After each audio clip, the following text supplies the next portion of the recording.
Welcome to the Dire Wolf Show, where we believe that America is exceptional and that our constitutional rights should never be infringed. I am Dire Wolf. On our show, we bring you the truth and debunk fake news. If you love laughing at the insanity of the regressive left, sit back and relax. Boy, do I have a show for you.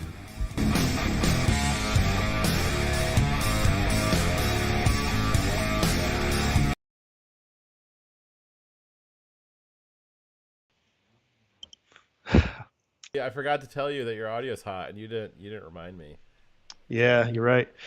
And then I didn't say nice. Anyways, welcome back, Wolfpack. Dire Wolf here for our weekly news recap from Behind Enemy Lines on YouTube, where speech is not free and the truth is demonetized. I think we're on the other side of we're in friendly lines, and we're just on Rumble and D Live, and we're on both. Yeah. So yeah, we're like the pirate radio signal. Pirate radio stations inside of the green zone, stuck on the other side of the line. So anyways, we are still broadcasting to Behind Enemy Lines, but we do have a far safer place over on Rumble, which you guys should definitely follow us there. There should be a link in the description. And I am no longer literally dying. Well, I guess we're all literally dying, but I'm feeling a lot better from last week. Still not fully recovered, but I am getting a lot better. After I forced you at gunpoint to stream with me. Yeah, what an asshole, right? You're like, I'm sick. I don't care. Joe Biden just reorganized the republic into the first Democrat empire. You have to stream with me. We have to kind talk of an about important it. day. Yeah. Did you see the picture? You have no choice. Alongside me is my co-host Fox Revees, also apparently slave master. Yes. You will do the show. I am the CEO now. All right. As always, we have a great show for you. That's a lie. We have an okay show that you guys are, for some reason, supporting financially. Thank you very much for that. We very much thank you for those who do financially support the show, including Kaylet, Ori, Main, Nathan. Nathan actually dropped a hello by just this last week. He said hi in the chat. Cameron, Tetris Freak, Slowpoke, Thunder Erican, the White Lion, Timberwolf, the White Wolf, Adder Lupus, all the wolves. Thank you very much. We appreciate all you guys are doing to support us. But please, everyone, like, share, subscribe, and definitely follow us on Rumble or D-Live, both. Which apparently D-Live just gave us the mature tag. So, I don't know. I think because of Pedo-Hitler in the name. It might have. I don't know. I think it's just for this episode because it's got a spicy title. Yeah, we're not saying anything will happen for $100 donations, but just D-Live seems to think there will be something. So I'm just saying that it's not wrong for us to call him Pedo-Hitler when he looks like and acts like Hitler, and then his own son and daughter call him a pedo. Yeah. Yeah. Just saying. Yeah. Also, all the video evidence of him being very inappropriate with kids in public with video and picture evidence of it. I don't think it's a reach. And him just literally being Hitler. Yes. His name I don't care if that's what the left says. I don't care. Hypocrisy's dead. It's just people saying stuff now. Yeah, did you watch the speech? Yes. I saw the pictures. Yeah. Yep. Alrighty. Well, today is a solemn day. It's a anniversary day. As everybody is probably aware, it is the 21st anniversary of 9/11. And not a long discussion, but Darren, I thought maybe just a quick recap on kind of where we were and where we are now. Obviously, for most of us, 9/11 was really a big turning point in how kind of defining the modern era, especially with government powers and the types of things that the executive branch is allowed to overtly do. We saw the birth of brand new intelligence services, intelligence agencies, and massively expanded powers in the ones that already existed. We saw a completely unprecedented increase in the, even with as much as America's been at war for its history, even more with the addition this time of attempting nation building, which we had not attempted at that scale prior. And 21 years later, we can kind of see the the results of that. Obviously, we were supposed to never forget, and while some of us probably have forgotten, especially those who are still in office right now, one thing that's kind of hard to forget is, and the thing that remains the legacy of 9/11 is those new state powers, those new executive branch powers, those new intelligence agencies, those expanded powers for the existing agencies, and the military spending and the nation building. And the legacy of that is exactly what some people were warning about back all the way at the beginning, is that even though it's an emergency now, if you give away these powers, they will inevitably be used against you.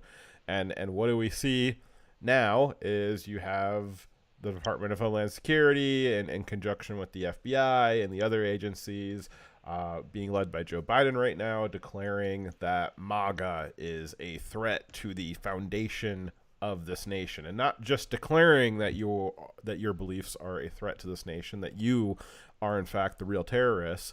You have the FBI creating false flag terrorist events in your name. You have the FBI raiding Joe Biden's political adversaries. You have the directors of various agencies declaring that white supremacy is a bigger threat to the nation than anything else in the rest of the world, even though these agencies are meant to be pointed outwards. And so, unfortunately, the legacy of 9/11 is that an external terrorist attack gave our internal enemies of this nation the power and authority to start wielding the great power of this nation against us for political purposes. And that's as solemn as the occasion that we are supposed to be remembering this day. Yeah, there's a lot of people who joined the military and because of 9/11. There's a lot of people who were gung-ho for getting revenge and taking action. And it's really a lesson on not letting leaders of government persuade you to do things based off of emotional reasoning. Like you said, I think it was Benjamin Franklin who said, those who would give up essential liberty to purchase a little temporary safety deserve neither liberty nor safety. I think a better way of saying it would be that if you try giving up your liberty for safety, you will have neither, whether you deserve it or not. And that's what we've gotten. They convinced us due to 9/11 to give up a lot of liberties and to trust the government with more power. In the end, they've made us less safe. They've become a threat themselves. And during COVID, they told us to give up our liberties for safety. And what meager safety you could say was gained by lockdowns, I would say there wasn't any additional safety gained, was far outweighed by the harm that was caused by the government policies to secure that safety that we did not receive. Yeah, and I guess that begs the question: is, are we more safe today than we were back then? And the answer is unequivocally no. And the enemy is now more armed. Yeah. Well, yeah, so the external threat is far more armed, but as to where's the actual danger coming from now, as the stories that we're going to go through today indicate, the threat is coming from inside the building, from inside the country. You have the newly minted, after 9/11, Department of Homeland Security overseeing the largest human trafficking operation in history by being the last mile of the cartels and the coyotes, and importing 3 million illegal immigrants into the country in just the last 18 months of the Joe Biden administration, and tens of millions in the 20 years before that.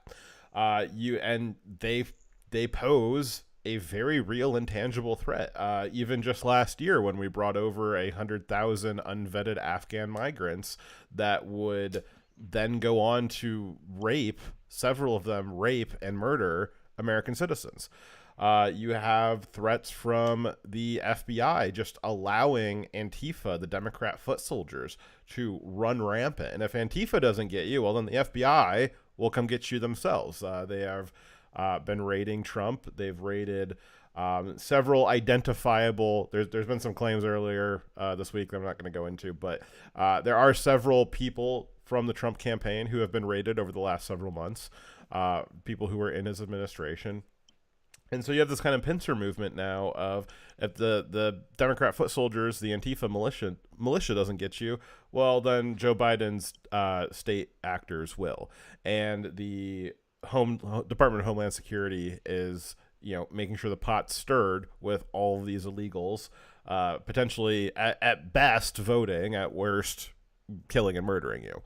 And so, yes, also, as Dyer just mentioned, our enemy is even better armed now, thanks to Lloyd Austin from Raytheon, who gave generously to the Taliban $90 billion of military hardware last year, along with just completely destabilizing that region and completely destabilizing Europe while he was at it. Joe Biden and the Democrat policy and Green New Deal initiatives have made the world far less safe. And so, yeah, we are, I would think, way less safe today than we were on even September 12th. Yes, and if we're going to look back to the Bush eras and 9/11, let's also look back to a little less far back to the Obama era, Obama-Biden. And I want to remind you that the FBI was caught red-handed having put pedo porn onto a journalist's computer. It was caught, and he as they were trying to get this person arrested for having child porn, that they put onto his computer remotely. Yeah. And because the journalist was smart in tech, had records, was able to show where the files came from and when, they were able to show that the FBI had planted evidence, planted child porn on the computer to try to stop him because he was publishing articles that are critical of the Obama-Biden regime. And that's the organization that we're supposed to be trusting. Yeah, and Joe Biden just gave a speech with the full backing of the executive branch as the president of the United States, a policy-oriented speech that a lot of people thought was very reminiscent of the type of speech that George Bush gave after the 9/11 attack about the war on terror, about what happened to us, about who did it, and why they were evil and needed to be stopped. Except for instead of talking about Al-Qaeda and the Taliban, Joe Biden was talking about you because you didn't vote for him. And so that's unprecedented, as that the threat now comes from within. And I do not think that we are any safer. And I think that the institutions that are the legacy of 9/11 have been absolutely used to maleffect against us and will continue to do so. And that's not degrading the tragedy or the effect on the victims. No, this is the government used that real tragedy, that real loss for our nation, to manipulate us and to gain more power for the elites. Yep. That's the problem. Alrighty. Well, after that, just bucket of laughs. Let's have our opening funny comment. Unless you have anything else to say on that, Dyer. I don't. Let's do something happy. Alrighty.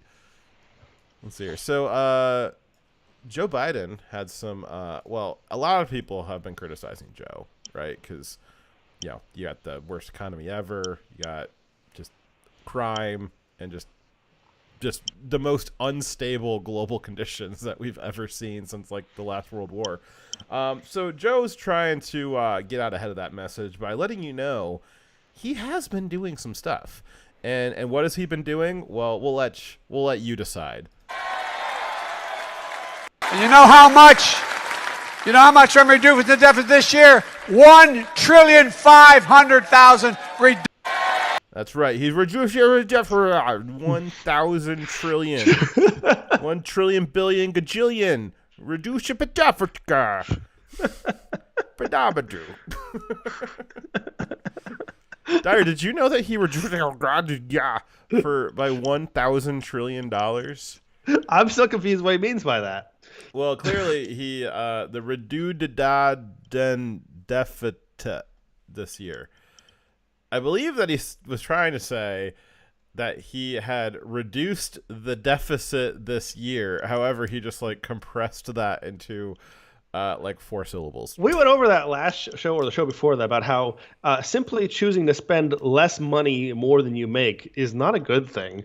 Well, also, he can't take credit for reducing the deficit anymore because he just said that reduced deficit is now going into the student loan forgiveness. So exactly. He's trying to have his cake and eat it too, where he's like, oh, look at this cake I made you. It's like, no, you just gave that cake to the college loan borrowers. Yeah. You can't have it and then also have eaten it. It's like I spent twice my income of last month, but this month I'm going to spend only 50% over what I made. But then that 50% I'm saving myself, I'm actually going to spend anyway, so it's the same. Yeah, no, so it's like you were in perhaps somebody in your family was in a car accident, right? And so you had to buy a new car last month. You spent $5,000 on a down payment. I wish it wasn't that unwasteful. Yeah. So you spent $5,000 on a down payment last month in addition to your regular expenditures. You had to buy a new car. It was an emergency expenditure, right? And then the next month you're like, look at me, honey, I reduced the deficit by $5,000 this month, and that means we've got $5,000 extra dollars that we could do something with this month, and that's not how that works. No, it's not, unfortunately. Alrighty. Well, if you are unsatisfied with how much that Joe Biden's been doing, I mean, we also have Kamala Harris, who has also been doing things. And stuff. She's also been doing stuff. Don't forget about that. Oh, wow. Both of those? Yeah, I know, right? Women, am I right? They get it done. Today, the business of our work is for the council to report on the work that has occurred since our last meeting across these areas. We will today also discuss the work yet ahead, the work we must still do to continue to move forward. Today, the business of our work is to discuss the work of our business. I know what you might be thinking. That is completely unintelligible drivel with no meaning. And you'd be wrong, because obviously she's the vice president for a reason. Like, she clearly knows what she's doing, and she's got this handled, right? No.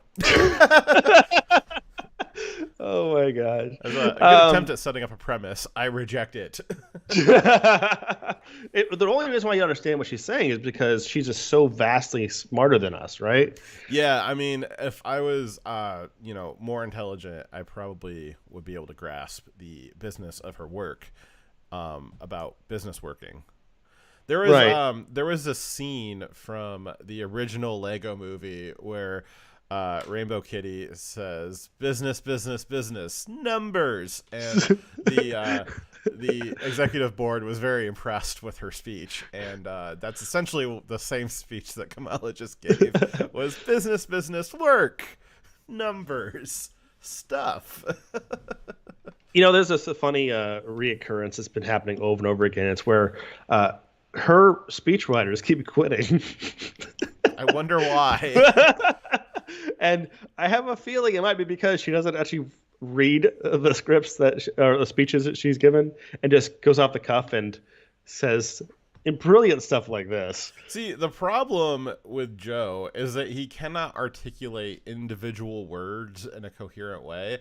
And the problem with Kamala is that she over-articulates and overemphasizes words like properly, but doesn't string them together in a coherent way. Joe can't keep them separate, and she can't put them in the right order. So, I don't know. Between the two of them, we have a dictatorship. Yes, an inept dictatorship, which might be even worse than just a dictatorship. I'm not really sure. What's worse, a competent dictator or an extremely incompetent dictator? Or a pair of incompetent dictators. Oof, that's hard to tell. Alrighty. Well, did we have a slide for AOC in here? Yes. Is it somewhere else? It's her husband and her. Oh. It's a little further down. Yeah, we never slid that back forward. Alrighty. Well, our first story is about AOC. It's slide 8. The question she has about race mixing. Is it right? Is it wrong for her to race mix?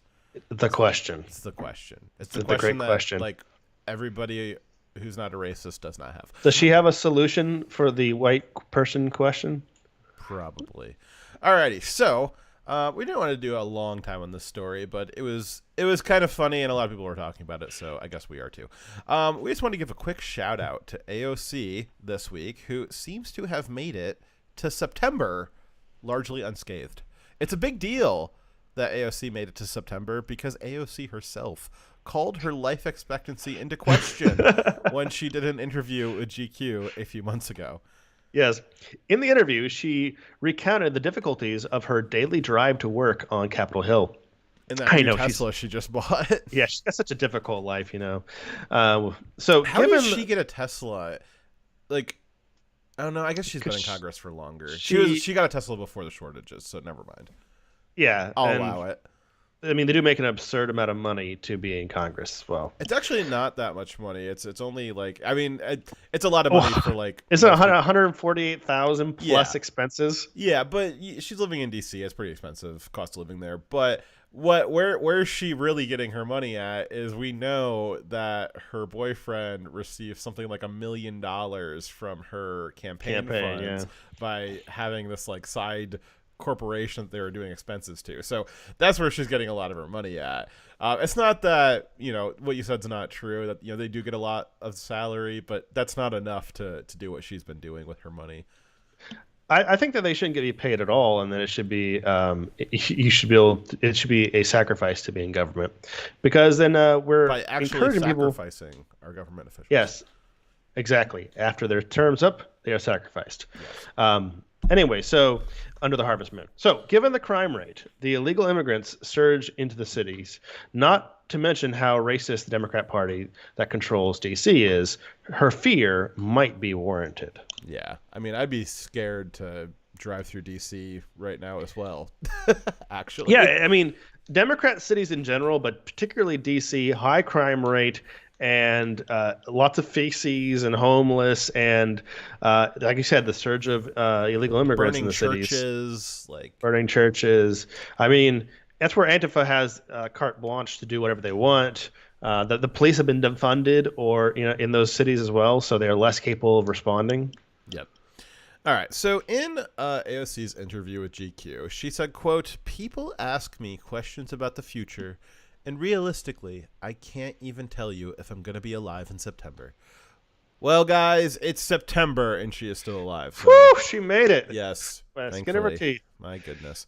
AOC continued, quote, "And that weighs heavily on me. It's not just the right wing. Misogyny transcends political ideology. It's left, right, and center." Wow. Wow. Deep. Yes. So... Well, with Bernie Bros shouting with Bernie Bros shooting congressmen and the FBI kidnapping governors and the Democrat politicians stabbing reporters to death, she may be right about the threats she faces. But she's probably wrong about which side of the aisle those threats are coming from. Yeah. I would say that, despite what they keep saying that most terrorist violence comes from white nationalists within the country. Well, now they're just saying that it's just MAGA supporters. Yeah, they've actually made it more tepid, and Inso made it more generalized last week, and saying because you're right, it was just white supremacists, but that they were saying that about. But now they're just saying, well, it's anybody who's MAGA. Yes. So originally it was white supremacists, and even AOC here said that white men were the biggest terrorist threat to the country as well. So did that journalist? The CNN anchor, I think it was, that said the same thing. Don Lemon. Probably. Yeah. So Lemon also said the same thing, that white men were the biggest terrorist threat in the country. So they went from white nationalists to just white men. Now it's anyone who supports Trump. Yes. So it's the narrative is evolving. Yes. Well, because real white supremacists in America account for 20 people, and then MAGA supporters accounts for up to 70 million. So they've had some expansion. Yeah, and now they say that, but the facts don't bear out that way. Most of the political terrorist attacks have not been by Trump supporters or even by white men. Most of them have been done by Democrats. or someone on that side of the spectrum. And if that's not just like the politically charged events, if you're going with shootings in general, most of them are done in Democrat cities by Democrats. I guess people who probably voted for Democrats. So the she also in this interview, which I believe at the time she had not been married, as she was engaged, but I think between the time that she was interviewed and when the interview came out, she has officially been married to this guy who's on the screen here, and this guy also importantly, I believe, funneled a lot of money out of her political campaign. So I'm sure she did not benefit in any way from that money. Don't make any kind of accusations over there. But during the interview with GQ, AOC questions whether or not it was right for her to marry a white man. So I assume that she's going to have many years of happy marriage ahead of her, and her children will surely not be scarred by her continuous focus on her race and her husband's race and the interracial makeup of their children. That's somebody who's really obsessed with race at all moments of the day, having an interracial marriage. I'm sure that's like a recipe for like really, really strong long-term relationships, right, Dyer? Now, can you imagine being married to someone who keeps saying that people like you, just because they're a skin color, just because of the way you're born, you're the greatest threat to the country that needs to be defeated? Like, honey, it sounds like you want me eliminated. I mean, I'm not gonna kink shame this guy on our show, Dyer. If that's what he's into, that's what he's into. I'd have to assume that's what he's into. He must. I think that being near her is mental torture, and he might get off on that. Probably. So, not judging, just stating some facts. So that's AOC for you. She is still alive and still a racist. Wonderful. Yes. But you know what? At least she did not marry her brother. So that's true. She's not the worst. That's a big step up from the squad there. All right. Yes. So our next story here is about the Joe Biden's third world order. Well, it's really just the Democrats and the leftists and the progressives, their third world order. Everybody keeps calling it the new world order, but based off of what I'm seeing, it's really about bringing the third world order around. Hey, one quick second before we continue. We got a comment on DLive that said that are we comparing Joe Biden to Hitler? Are you confused? And it's all in caps, so I'm assuming he's angry. So no, if you watch his speech and his policies and his imagery, he very much is sounding a lot like pre-World War II era Hitler. And if you're confused by the pedo part, both his son and his daughter have referred to him as a pedo. So, I have a lot of videos of him sniffing children. Yeah. So, yeah, I think that Pedo-Hitler, if they're willing to call all of us terrorists, if they're willing to call all of us extremists because we want to preserve our basic freedoms, then I think it's not a stretch to call him Hitler. I'm not even going to justify it. It just is. Deal with it. All right. So, California, they tout themselves as the leader in progressive policies and a champion of the environment. So it's worth it every now and then to take a look at how California, the state of the future, is doing, because it might give us an idea of what our future might be. Yes.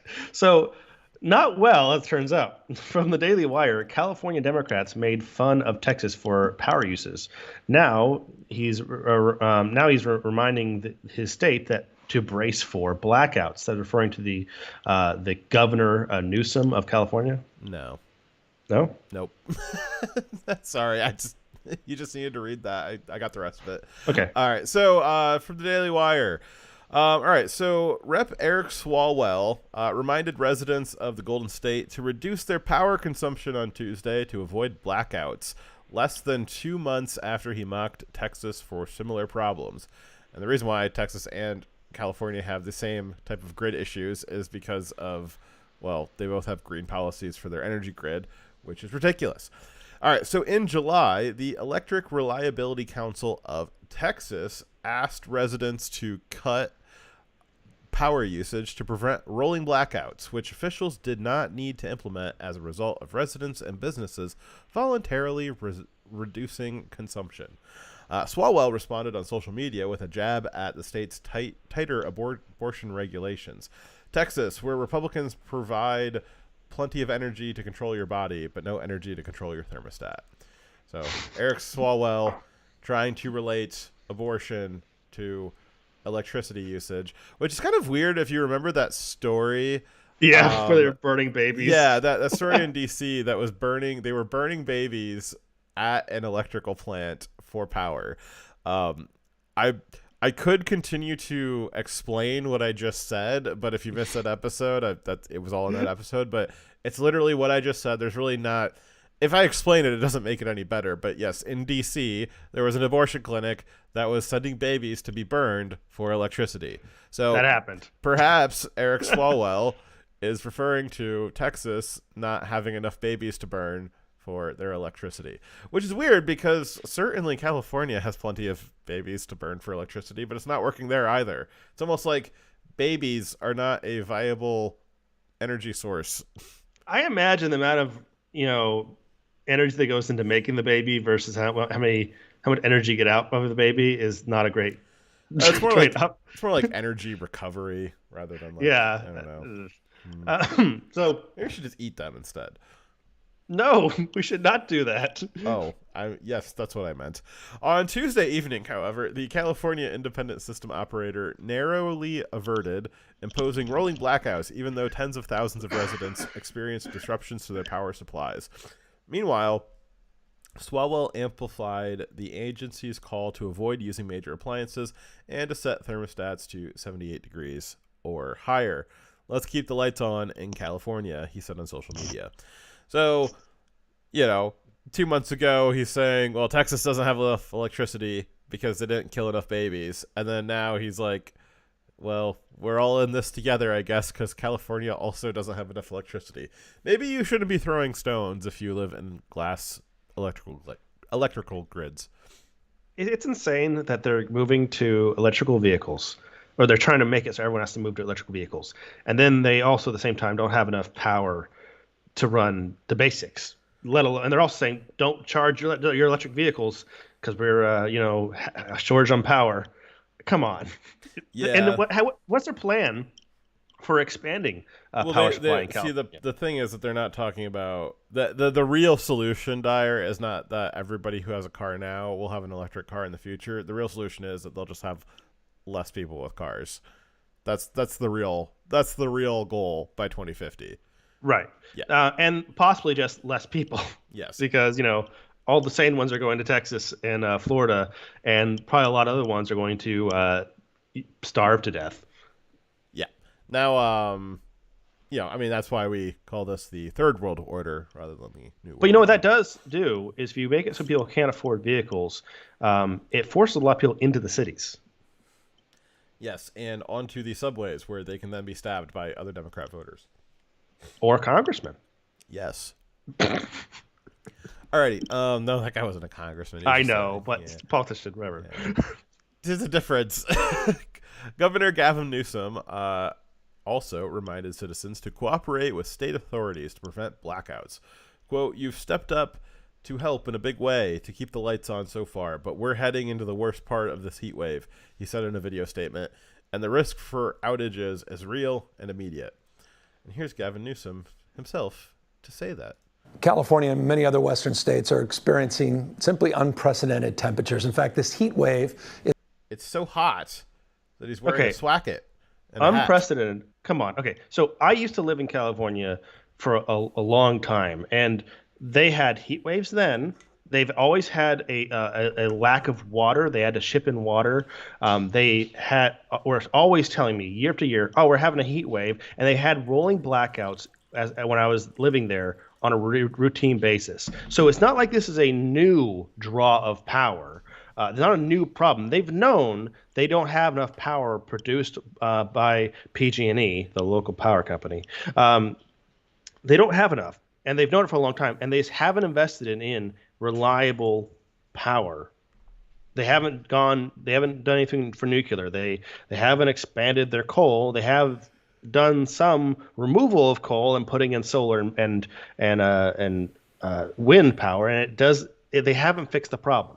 So this is not a new problem. They might want to tell you, oh, this is just this year. It's just this heat wave. No, that's a lie. And it's been your mismanagement. The heat wave is a little bit of a misnomer too. You must think it's super duper hot there. No. It is pretty hot there. But for some context, it was the whole week of this heat wave in California. It was actually hotter in Tennessee, and Tennessee did not have any issues with it. Yes.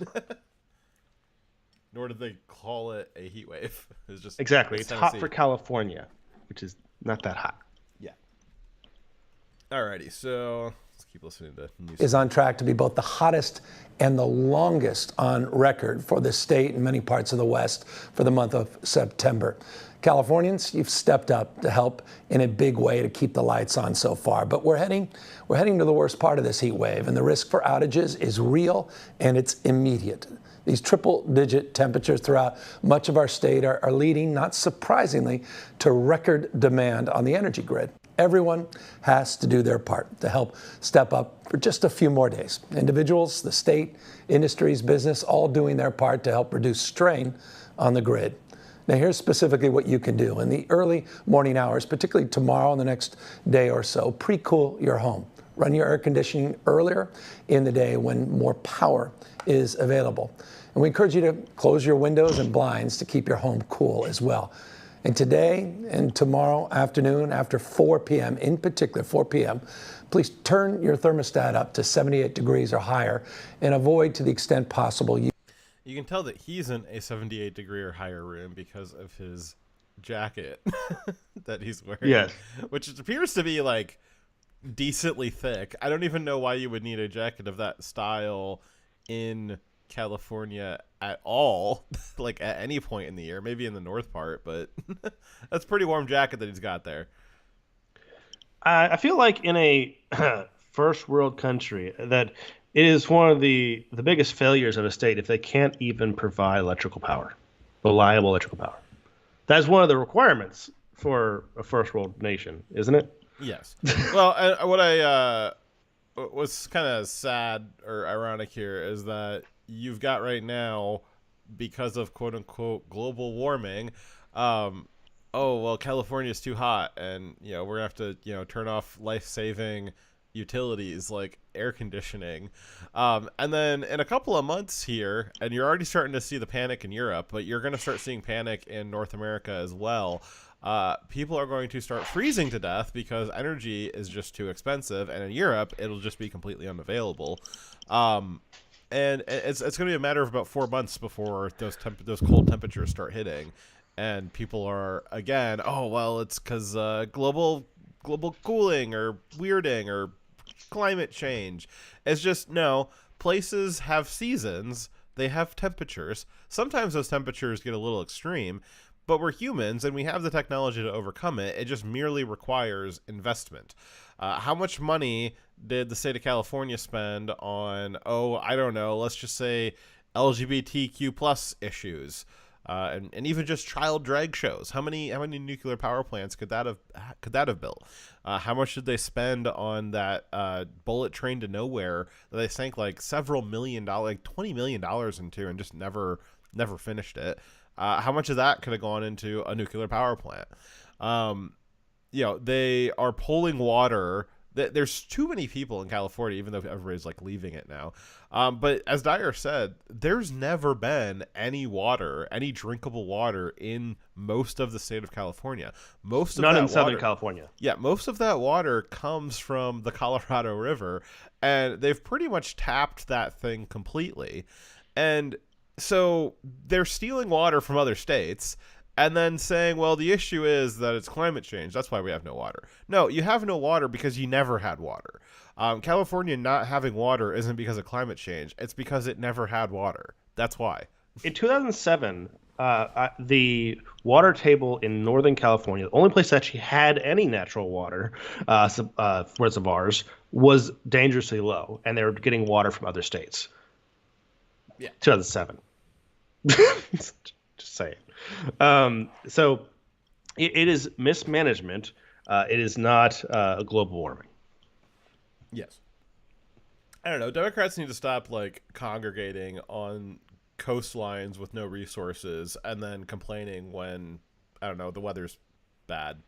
And you could just say that Democrats should just not. Yes, they should. You know who's not having power issues right now? Me, in the middle of America. You know who's not getting flooded or, out of, I mean, it's hot, but, it's not crazy out of control. I'm not getting hurricanes or anything over here. Just middle of the country. Good to go. Dyer's dogs have a lot to say about the heat. Do they like air conditioning, Dyer? Yes, they do. Oh. They are, hairy. Yes. Alrighty. So we also have so there's the Democrats for you. They'll make fun of you when you don't have electricity, and then it's also your fault when they don't have electricity. Basically. And then it's so important that you turn off your AC that Gavin Newsom's wearing a jacket indoors during a triple-digit heat wave. Now, the electrical grid is not the only source of energy that Democrat policies have, ruined or destroyed. They also have massively caused gas prices to spike. But some Democrats think that we're just a little too fixated on those gas prices. It's not as big of a deal as you think it is. Let's listen to this Democrat in Congress or in the Senate talk about how fixated we are on gas prices. My friends across the aisle like to fixate on the price of gasoline. Gosh, you're so frivolous, Dyer, fixating on the price of gasoline. Maybe because it affects everything in the economy and your ability to survive. I don't know. It's like you've got an OCD condition. Maybe you need to go see a psychiatrist, Dyer. You're just fixated on the wrong thing. I bet you flip the gasoline switch 3 times before you walk in the door. Yeah, right. You just got that weird kind of fixation on it. It's like my strange addiction. You're addicted to how high the gas prices are. It's very weird. Which undeniably affects family budgets. But climate change imposes costs on American families much worse than gasoline prices. So, Dyer, I don't know how you maintain your family budget, but I have a rather meticulous line item budget for myself. I have a line item for gas each month. I don't have a line item for climate change. Do you? I do not. Oh, do you keep track of how much you spend on gas per month? I do. Do you keep track of how much you spend on climate change per month? Not one bit. No. Oh, okay. So which one's between the climate change line item and the gas line item? Which one do you think has affected your family budget more this year? The gas line item has gone up quite a bit, and it has had far more effect on my budget. Yes. And the climate change line item still does not exist. Yep, still does not exist. Has been not affecting us at all. There is probably going to very soon be a Democrat policy line item, though, because those tend to be rather expensive. For instance, $2,000 per taxpayer to pay for the college loan, the student loan relief. So, that's fun. There's a lot of Democrat policy line items that show up on your budget every month or every year. But not climate change. No, sir. But just in case you guys were wondering, Democrats know that gas prices are a problem, but maybe you should just stop fixating on it. Just don't think about it. It'll be okay. It's like this thing that's bearing down on my family. The thing that is the threat. One of the biggest threats is our solvency as a family. Don't worry about that. You're just obsessing about it. Yeah, it's the greatest threat I'm currently facing. If they don't understand that what people are going to vote on most is what is the most affecting thing in their daily life. And most people don't really care about wider politics. They care about their bottom line, their basic survival needs. And people right now are looking at the gasoline as being the closest target that's causing the most damage. But think of your children, Dyer. I mean, what kind of future will they inherit if they, survive currently? If you are audacious enough to allow them to survive by providing life-saving utilities such as electricity and medical care, and things that use oil, just think of what kind of future they'll have. They'll be very bleak if they survive to that point. They'll have no future if you don't have enough, money to feed them. Yes. That being the critical point. Yeah. Alrighty. Well, one of the reasons why gas is so high and why climate change is such a big deal, and one of the things that this senator was about to talk about, is something called net zero. Net zero is something that a lot of globalists like to talk about. That's very third world ordery. You got that all over Europe, Australia, and the U.S. But Australia, those wily kangaroo wranglers, they were a little confused as to what net zero actually means. And so they pressed their energy secretary on it in Parliament and asked her, what is net zero? Here was her Senator Hanson, great response. for the second time. Thank you. My question is to the Minister representing the Minister for Climate Change and Energy, Senator Wong. Would the Minister please explain to the Australian people and what net zero emissions actually means in layman's terms? Thank you, Senator Hanson. Minister. I'm not sure how to explain it other than to say it means net zero. Yeah, you big stupid idiot lug. It means net zero. It's like, what's a woman? It's a woman, you idiot. I think, and I understand that the senator. It's one of those situations. I'll think through if I can provide an explanation to make it clearer than that. But to me, the words net zero are quite clear. I think we all understand what net emissions means.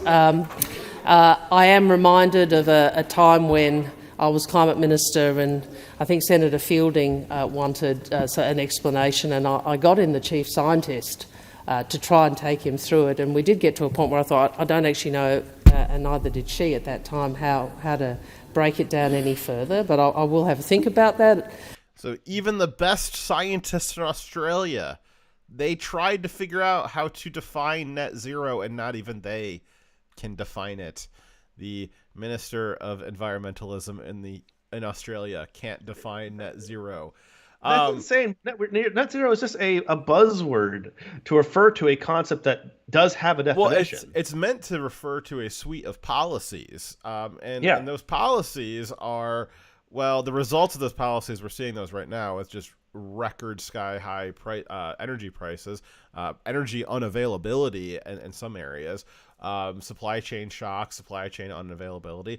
Net zero is a suite of policies that would require a massive reduction in the amount of electricity that's available, and the amount of oil and fuel, gasoline, that is available.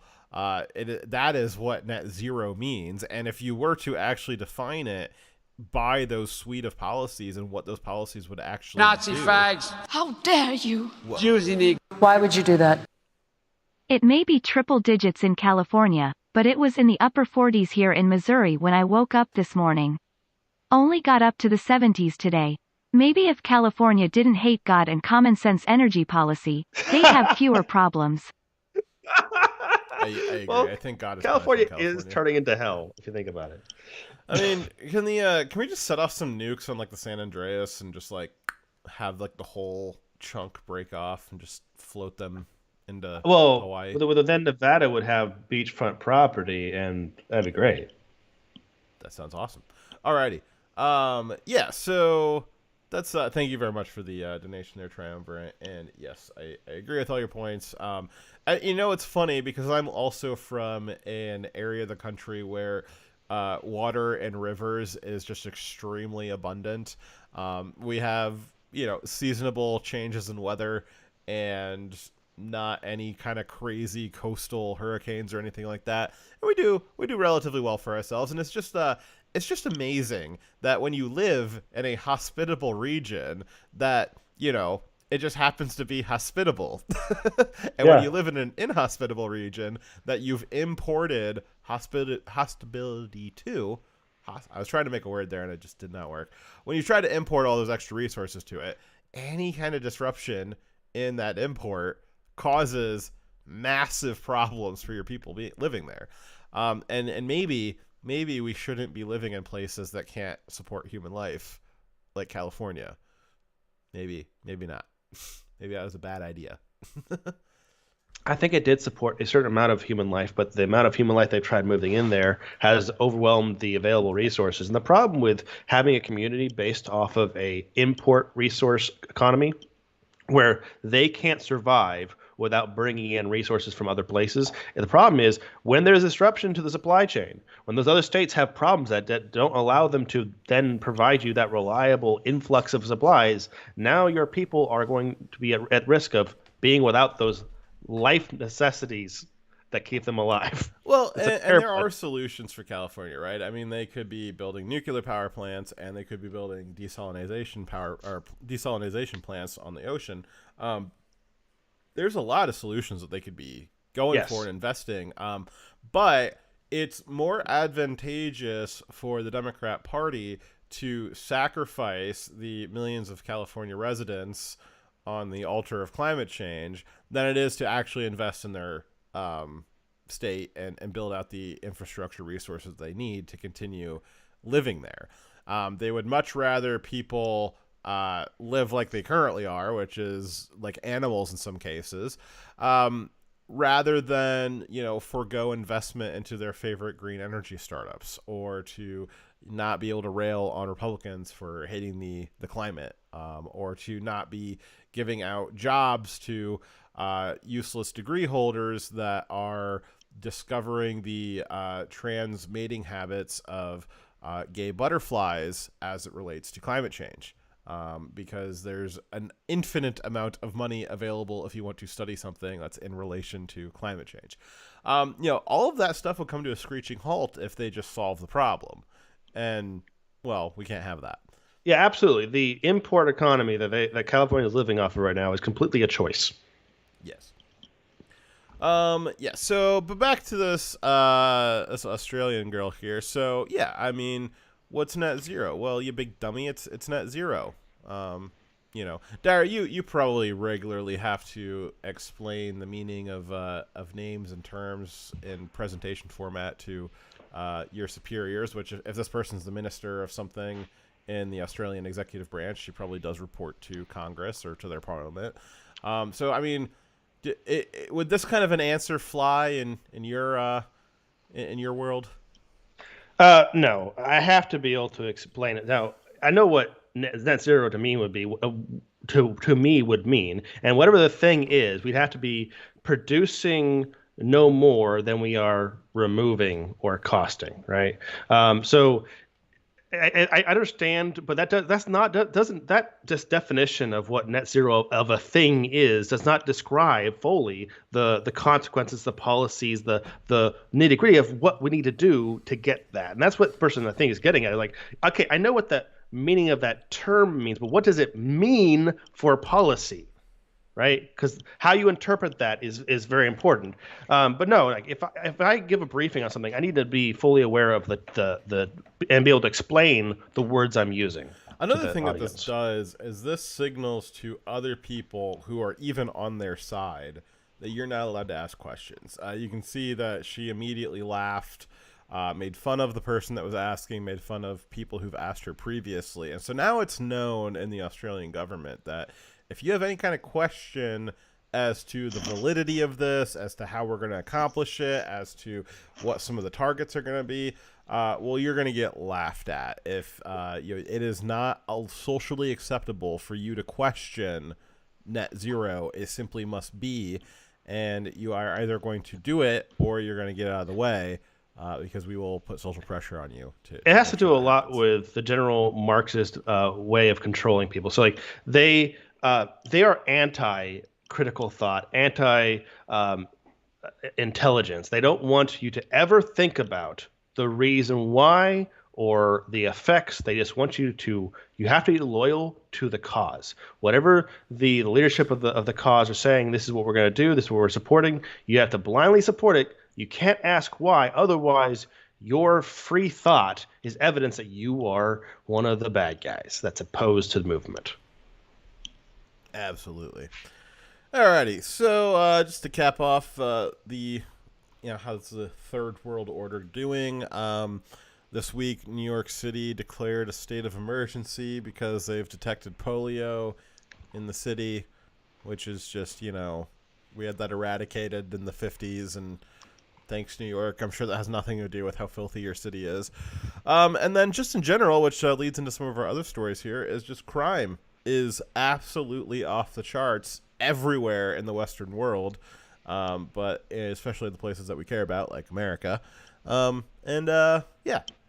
just that's how Democrat policies are going. So enjoy what they have in store for you. Now, correct me if I'm wrong. Half of the Democrats said we're the extremists. They did say that we were the extremists and that political violence lives on our side. Yeah. And, even though there's no examples of it in even recent memory. It's weird. It's weird. It's like they're accusing us of what they themselves are doing. That's in a book somewhere. It is. Rules for Radicals? Yeah, probably. Yeah. Alrighty. Well, who is the violent extremist? Dyer, are we the violent extremists? Are we the bad guys or are they? No, it's actually them. Okay. So our Führer, Pedo-Hitler, has decreed a new narrative, and that is that MAGA Republicans are dangerous extremists. Am I supposed to play this link? Yes. Alrighty. Trump and the MAGA Republicans represent an extremism that threatens the very foundations of our republic. MAGA Republicans do not respect the Constitution. They do not believe in the rule of law. They do not recognize the will of the people. And they fan the flames of political violence. Trump rallies that are a threat to our personal rights, to the pursuit of justice, to the rule of law, to the very soul of this country. They embrace anger. They thrive on chaos. That last clip right there, that was Democrats beating on the doors of the Senate. Wow. Yeah. Was that during Kavanaugh's confirmation? Kavanaugh's. Yeah. Yeah. I would say that was the first insurrection. Chaos. The willingness to engage in political violence is fatal to democracy. More and more talk about violence as an acceptable political tool in this country. There is no place for political violence in America. Period. None. Ever. Trump and the MAGA Republicans. You know that one, the statue they pulled down, and then they just destroyed that guy that was sitting on it. Yeah, he had some serious brain injury. Yeah, it just they were just pulling the statue down on top of themselves, and they were so excited about it, and then it just squashed flat one of their people. Just last week, we had a Antifa shooting at a car, and they shot the person in the car, but they also shot another Antifa person on the other side of the car and killed them. Well, that's awkward. It's almost like bullets go through things, and when you are firing a gun, you need to know what's behind your target. Yeah, but there's no violence. It's peaceful protest, right? Yeah. Are Are you sure that wily Trump supporter that the first Antifa guy was shooting at? Are you sure that he didn't catch the bullet and throw it at the second one? See, all he did was be in his car near the riot. That's all he did. I don't think he even had a political opinion there. How dare he? Yeah. So that's the new narrative. Even though it's clearly ridiculous and the opposite of the truth, that is the new narrative. They're going to try to have everyone just ignore what they know to be true, ignore the history of violence on the left, ignore their words. It's so untrue, and we've been saying, a lot of people have been saying for a long time, it's like, they're, and I was kind of joking at the beginning of the segment here, is, they're accusing us of what they themselves are doing. Everybody knows that at this point. Yeah. It's almost pointless to even highlight that they're the ones really doing it. At this point, for the most part, when somebody is coming to you and saying it's really the extremism and the violence is on the right, The left isn't doing that sort of stuff. It's almost irrelevant to like point it out to them anymore. That they know. I don't think that there's very many people on the left at this point who don't know that it's them, especially after the Summer of Love. And so at this point, someone saying that to you is really they're just kind of declaring their loyalty. And that's the kind of person that is possibly a danger to you. If you have somebody in your life who doesn't know that it's really the left that's the ones being violent, and they're saying it's really the right's being violent and the left is always peaceful, they may actually be a danger to you. And I think at this point that's kind of just almost no point in having the rhetorical debate on that anymore. It's just, okay, well, you're on that side, that's fine. I'll make sure I stay wary of you because you're the kind of person who thinks violence is justified and that you want to hide that from me. So I'm gonna stay wary and steer clear of you. Saying that MAGA supporters are the dangerous extremists is just the mantra. There's no they know it's wrong. They know it's not true. That is you declaring your loyalty that you are on that side. Now, Eric Swalwell, who for some reason is still allowed to hold public office, he's the guy who slept with a Chinese spy and was in a relationship with her for a long time, and also farted on live TV. Farted on live television, which is not a reason why he can't be in office, but it is hilarious. And he also was one of the biggest purveyors of the Russia collusion lie, claiming that there was mountains of evidence when there wasn't, just lying to the American people. Well, that liar, spy, fucker was on Wednesday during an MSNBC segment described the Republican Party as, quote, full of pro-slavery, military-hating, mass-shooting, cop-killer supporters. So let's break that down a little bit. So pro-slavery. All right, well, Kamala Harris is the only person in, any kind of like recent history, like even the last 50 years, Kamala Harris actually held prisoners as slaves. And I don't just mean that she used prison labor. No, I mean Kamala Harris had slaves. And why is that? Because the thing that authorized Kamala Harris as the Attorney General of California to utilize prisoners as labor is the 13th Amendment, which has a carve-out. That's the one that eliminated slavery.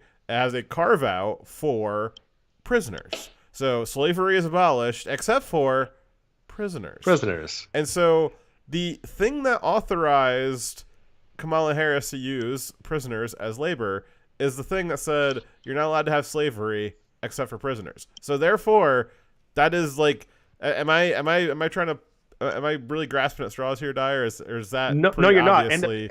And to make it worse, it wasn't just prisoners. So yes, there was prisoners, but there were prisoners who had served their time and should have been released.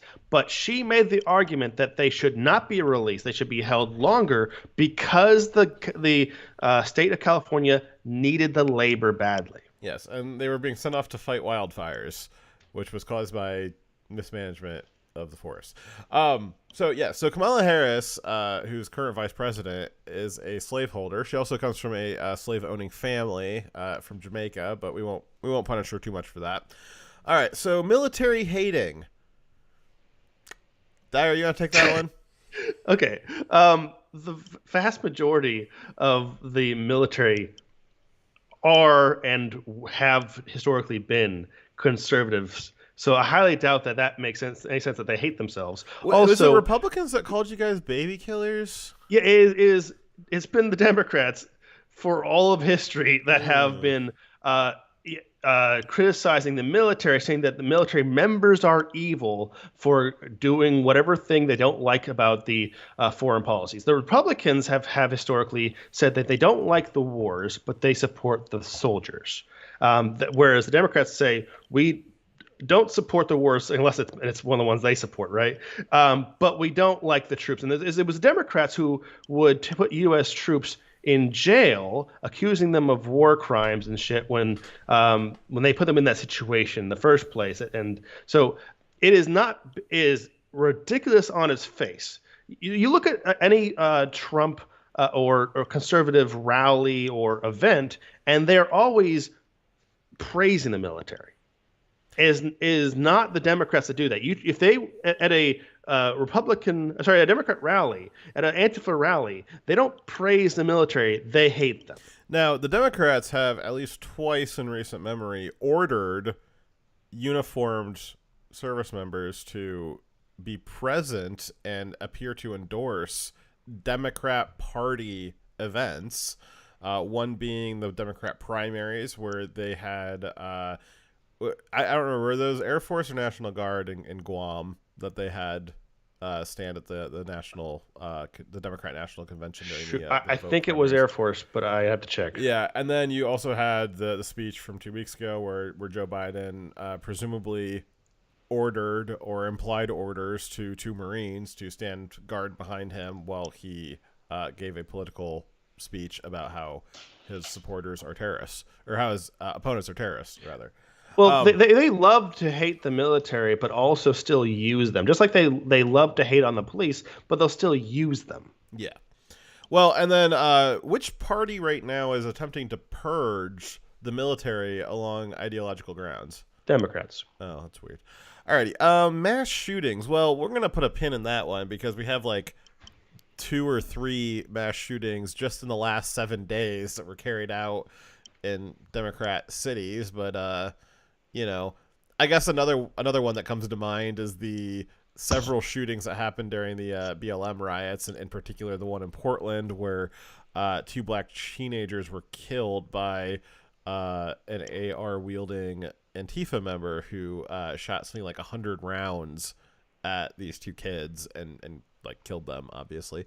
Yeah. So, you know, we'll get into the mass shooting things here in a minute. And then cop killers. Dyer, who is the co-founder of Black Lives Matter? Oh, shit. Who? It is I don't remember her name is either, but she was a notorious cop killer. Oh, yeah. Currently lives in Cuba because I don't remember if she escaped prison or what, but she lived in Cuba for a long time because if she had gone back to America, she would have been arrested immediately for having killed cops. Well, I mean, Antifa was the one saying, wrap them up, fry them like bacon. There's been a raise in cop shootings in Democrat cities where they have been defunding the police and calling for violence against the police over they're usually defending someone who had got shot by police who actually was a violent criminal, but they're like, well, you should have let the person live, and now it's them. I can only imagine Swalwell would be talking about the Capitol Hill police officer who died of a stroke 2 days after the January 6th incident. So maybe that's what he's talking about, is Republicans stressed him out to the point of getting an aneurysm. I don't know. That's not a shooting. Yeah, it's weird. The only other thing I can think of is maybe an oblique reference to sovereign citizens who have a movement where sometimes they shoot back at cops. I don't really know that that's I don't really know that that's under the conservative sphere or the Republican side. I mean, it's very ANCAP-ish. I don't know that's kind of like a third libertarian wing type of thing. It might be vaguely associated with our side, but I don't think that that's like, mainstream policy of the Republican Party. However, we do know that it's pretty much mainstream policy on the Democrat side because they have a fleet of DAs that let cop killers or violent criminals back out on the streets. And we know the statistics that, it's pretty dangerous to be a cop in a Democrat-run city. Yep. It's on you. Alrighty. Let's see here. So, Democrat policies are pro-mass shooting and pro-crime. One of the 3 mass shooting sprees in Memphis this past week was done by 19-year-old career criminal. Career. That's not how you spell career. Career criminal that hated white people. So, a Democrat, or at least somebody who was taken in by all of the Democrat talking points. Well, they're the one that keeps saying that the Republicans are the party of the white people, right? So if they hate white people, it can't be a Republican, right? Well, and who's been saying that like white people are like the devil and we're awful and all this stuff? Like whose side has been saying that? Yeah, exactly. Yeah. Let's see here. So he was arrested and charged for the murder. He was in illegal possession of a firearm and also reckless endangerment. Probably, while he was shooting at people. He was allowed to plead to lesser charges and was given 3 years in prison and was let out after only 11 months. I assume you're talking about his previous conviction? Yes. Yeah, his previous conviction was for murder, illegal possession of a firearm he wasn't allowed to have, which means he probably already had a criminal record before that. Yeah, so he should have been in jail until the next election, essentially. It was from 2020, so yeah. So he should have been in jail for at least 3 years, which 3 years is low for murder. Yeah, Jesus. So he was given 3 years only for murder because he actually pleaded down to one of the lesser charges below reckless endangerment and illegal possession of a firearm and below murder. So he shouldn't have been allowed to plead down to 3 years. And because they let him plead for a crime less than murder, he was allowed to get out early because you could have for crimes of that magnitude, they don't let you get out that early on a sentence. So 11 months for murder, reckless endangerment, and illegal possession of a firearm is ridiculous. And it is because they have a policy of allowing criminals to get out or not charge them at all. Tennessee may be a red state, but Memphis suffers from being a big city Democrat stronghold. Memphis' soft on crime policies have resulted in the last 2 years of setting a new annual murder record year after year for the city. The record previously being 320, then last year it was 325 murders, and then the current year was 345 the last year. The mayor of Memphis says that the police keep arresting the same violent criminals for serious crimes over and over and over again, but the DA keeps letting them off. Well, somebody in Florida, certain governor, set precedent that the governor of Tennessee could just expel those DAs. And should. Good job, DeSantis, on that. Other states could take note as to how to deal with these issues. There are solutions. Let's see here. So it was Democrats that rioted and attacked police for years under Trump and, several years before that as well. It was the Democrats that called for the abolishment and defunding of police. Democrat cities and red states did just that. Austin, Texas in 2021, a very red state, defunded their police, and it resulted in the police no longer responding to calls for attempted theft of property, burglary of residences, businesses or vehicles, and general theft. Which, if you're in Texas, well, you have very liberal gun laws there, so maybe you can just defend yourself. Yeah, you could interpret it one of two ways. Either the police are saying just shoot them, so better defend yourself if someone is trying to break into your house or your business or your vehicle and steal your stuff, or you don't know that they're just trying to steal your stuff. By the way, if you're reporting a burglary, it could easily be what happens before a murder. Yeah, so here's what you do is if you're in Austin, Texas, and somebody's robbing your house, you call 911 and tell them that somebody's trying to murder you. That's what you tell them. But I think that there needs to be there should be some give and take here. If you're going to not respond to burglaries, I think that the police should not respond to self-defense shootings. I think that if you call the police and tell them, hey, I shot a guy in self-defense, they should say, okay, where do we send the cleanup crew? There shouldn't be that should be the end of the discussion. Then you can't have it both ways. You can't be because you can be damn sure that if you shoot somebody in self-defense in Texas, you're still going to get some police to come visit you and have a nice little discussion with you in the back of their car. But if you go and rob somebody's house, well, you're probably not going to get a phone call. So, but you know what? I bet you if there's a right-wing protest where they are peacefully armed at the protest, police will still show up for that. They probably will. but they won't show up when someone's breaking into your house, possibly to kill you or take your stuff. You don't know. So that's not a Texas-wide policy. That's just an Austin, Texas policy, because Austin is another Democrat-held city in a red state. Well, and the Governor Abbott needs to step in and say, I don't care what your city policies are. The city policy cannot be that Texas residents are just on their own. You're either an incorporated city or you're not, and maybe you should threaten to revoke their incorporation, which has been for different reasons in other states. The governor can revoke the incorporation of cities in certain circumstances, and basically the governor just gets rid of the entire mayor's office and like implants his own as an appointed group. Yeah, and they can maybe that's what they need to do to Austin.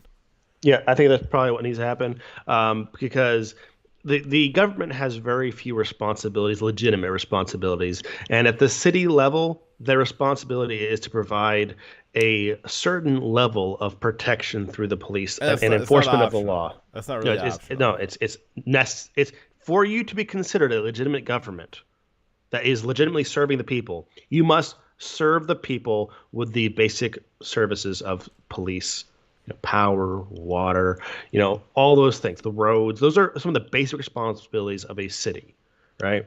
Yeah. Now, you can bet that all the revenue generating activities that the police do, like parking tickets, speeding tickets, any kind of ticket that you can imagine, they're probably still doing that in full force. Yeah, and they're probably funding lots of drag shows for kids, Yeah, probably doing lots of pride parades. I bet the police will show up for pride parades, but they won't show up for when you're getting robbed. Ridiculous. So Illinois is planning on instituting some of the same exact policies, or worse, starting in January of 2023. So just around the corner here. The new policies include the removal of cashless bail. Similar policies in New York and California have resulted in the insane situations where a single person is able to be arrested for serious crimes like assault, robbery, carjacking, and arrested for those things multiple times, and then released, and then committing again, and then released and committing again, because those states refuse to actually hold someone and require payment for bail. So we have had, like, one person got arrested 14 times and released, each time committing crimes, including carjacking, armed robbery, and assault. I mean, if you're committing crime while you're on bail, like, shouldn't that just be like the end? Like, yes. But that's the insanity of the policy. So this cashless bail, to be more specific, is being given for offenses including kidnapping, armed robbery, second-degree murder, aggravated fleeing and looting, drug-induced homicide, aggravated DUI, and threatening of a public official. Wait, so if you do a regular DUI, you're going to jail. If you do a DUI while you're angry, then you're good to go? No, that's not what aggravated DUI means. No, it means DUI is also included. I went for the higher so all those are violent crimes, except for the threatening of an official. That wasn't a violent crime, but all the other ones are serious violent crimes, and that's why it was worth noting the higher level thing, not all the things below it. But so let's talk about a few of these. Right, drug-induced homicide. That means you poisoned someone through inhalation, injection, or having them eat it. Any controlled substance. You poison someone and they die, they will give you cashless bail. They'll let you go free. If you kill someone because you were drinking and driving, they will release you. If you were rioting and looting, they will release you. If you for instance, the drunk driver that wasn't drunk, Joe Biden made that up, that killed his wife and kid, under this policy, they would have been let off the next day with cashless bail. Yeah. Okay. I wonder how Joe feels about that. If you commit second-degree murder, you killed somebody, they will let you go. Armed robbery with a gun, a knife, anything where you could have easily have killed someone, and that is usually, that kind of behavior is a precursor to someone who does kill someone. That's why they want to arrest you immediately. That's why they want to hold you. Usually they hold someone for that because if you release them, they likely will commit a worse crime. A kidnapping. Someone steals your fucking kid and they get released immediately. They might go and kill that kid or the parent of that kid. Is that like dependent on if they found the kid or not? No. Oh. Well. Yes, this policy is as insane as it sounds. And though it's less important to me, threatening a public official, if you're saying you're going to kill someone, you're going to shoot someone who's in public office, and you just like shrug that off, like, yeah, let's not look into that. You know what? That kind of gives it away. Might happen. That kind of gives away the game, right? Because which side of the aisle is getting more regular death threats? I think the right. I would say almost surely the right. Getting more tangible threats and tangible activity as well. Again, I'll remind you that Bernie Bro shot a Republican congressman, like almost killed him. That was rather recent, and it is often forgotten in all of this political rhetoric. But it is certainly the Democrats who represent the biggest threat to elected politicians. Alrighty, the fact is that one more piece. Sorry. Also, one last thing is persons who are on electronic monitoring, so people who were released are being tracked to make sure they stay in the area. If they violate their monitoring, meaning they break off their monitoring device or they leave the area, the police are not allowed to chase after them for 48 hours under these policies. Like a video game, right? You gotta make sure you get a debuff or. They're going to be very far from Illinois in 48 hours. Yeah, you can get to the other side of the world by that point. Yeah. So that basically means that the police cannot recapture someone if they want to get away. The fact is that Democrats support even fund criminals. The Biden administration paid the legal fees for Antifa members who burned down cities and presumably attempted to injure cops. Maxine Waters has multiple times directed her followers to go after GOP politicians, which they did. Yep. And, well, as I said earlier, Bernie Bros shot Republican congressman.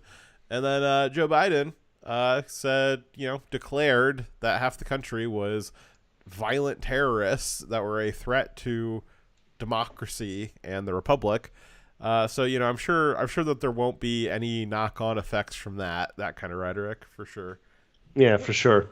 The Democrats aren't just supporters of criminals. They sometimes are the criminals themselves. A Democrat elected official, Robert Tellez, whatever his name is, allegedly stabbed an investigative reporter to death last Friday in Nevada. The reporter he allegedly murdered recently wrote an article criticizing the politician. So he had a motive as well. And that criticism resulted in that Democrat politician losing an election last June. Despite it being a Democrat politician, journals are still asking if Trump was the reason for this. So again, the setup here is that a Democrat elected official, a Democrat, big D on his name, killed a journalist, stabbed him to death, and then here's the press conference where you have other journalists asking, is this Trump's fault? Now it's probably not the appropriate time to talk politics, but do you condemn... So why are we talking politics then? Do you condemn former President Trump's normalization of violence against journalists? So if you can't hear, she asked, do you condemn former President Trump's normalization of violence against journalists?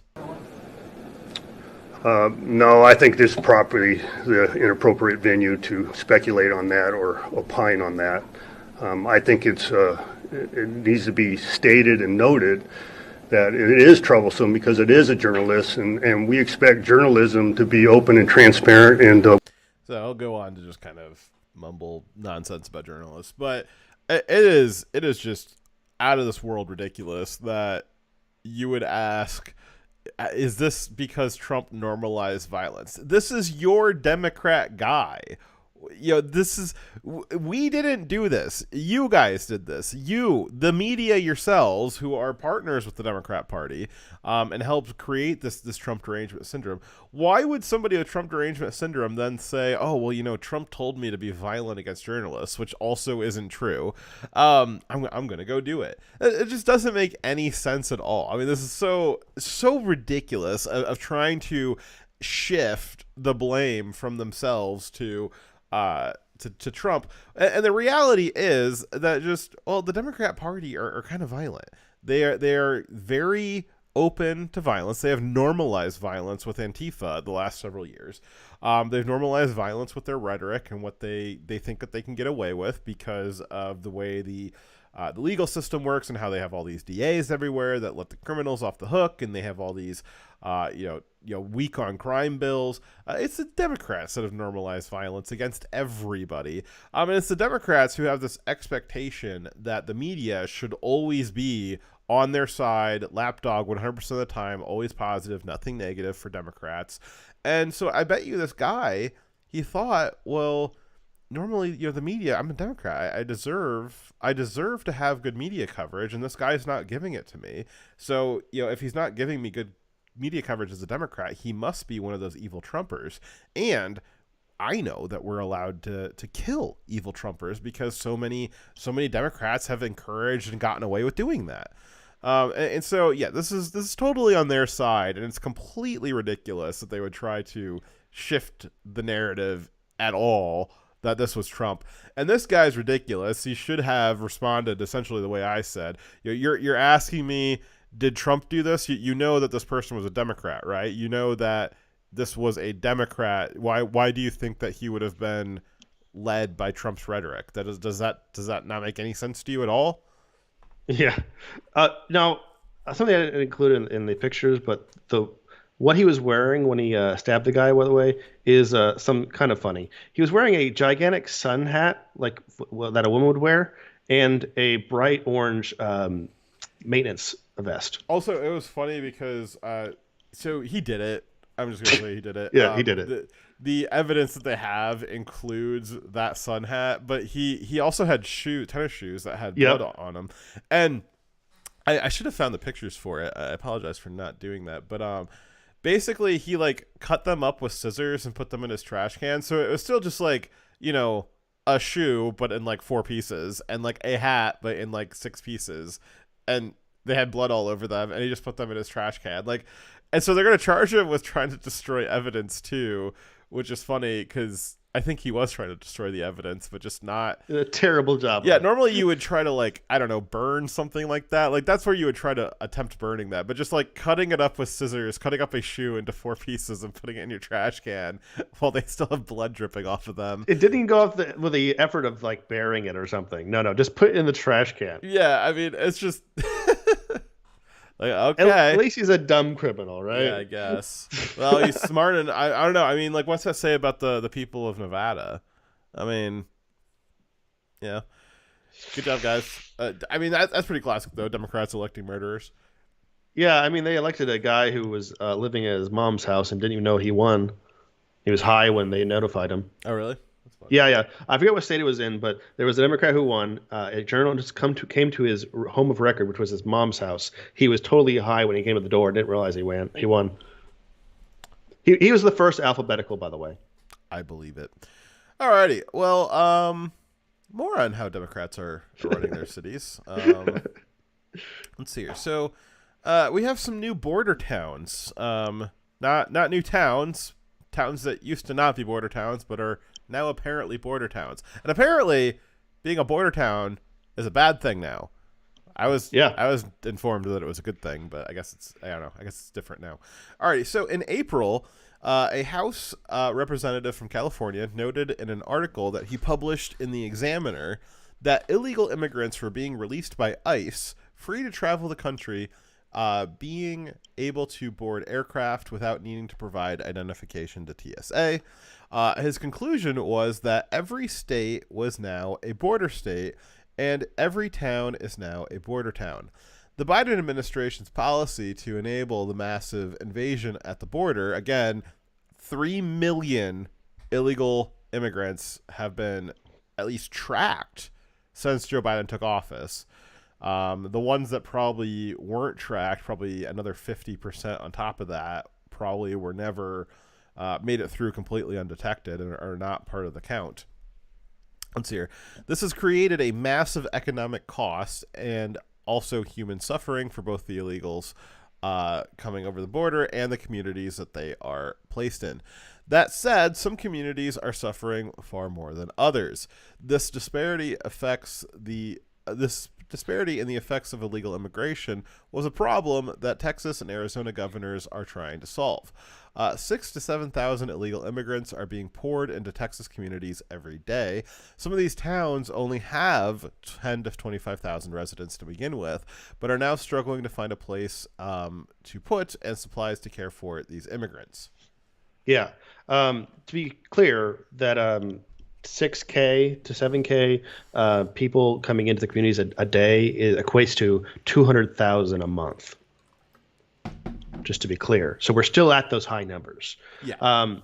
So at the same time, we have cities and states run by Democrats that claim that they are sanctuaries for illegal immigrants and have not taken in any or very few new arrivals. The solution was simple. Texas and Arizona will assist in transporting immigrants that volunteer, I mean, they want to go to those places, to travel to places like D.C., Chicago, New York. The immigrants are coming saying, hey, I want to go to New York. I want to go to Chicago. And New York and Texas is like, okay, we'll help you get there. Imagine escaping a third world hellhole and like, I want to go to New York City.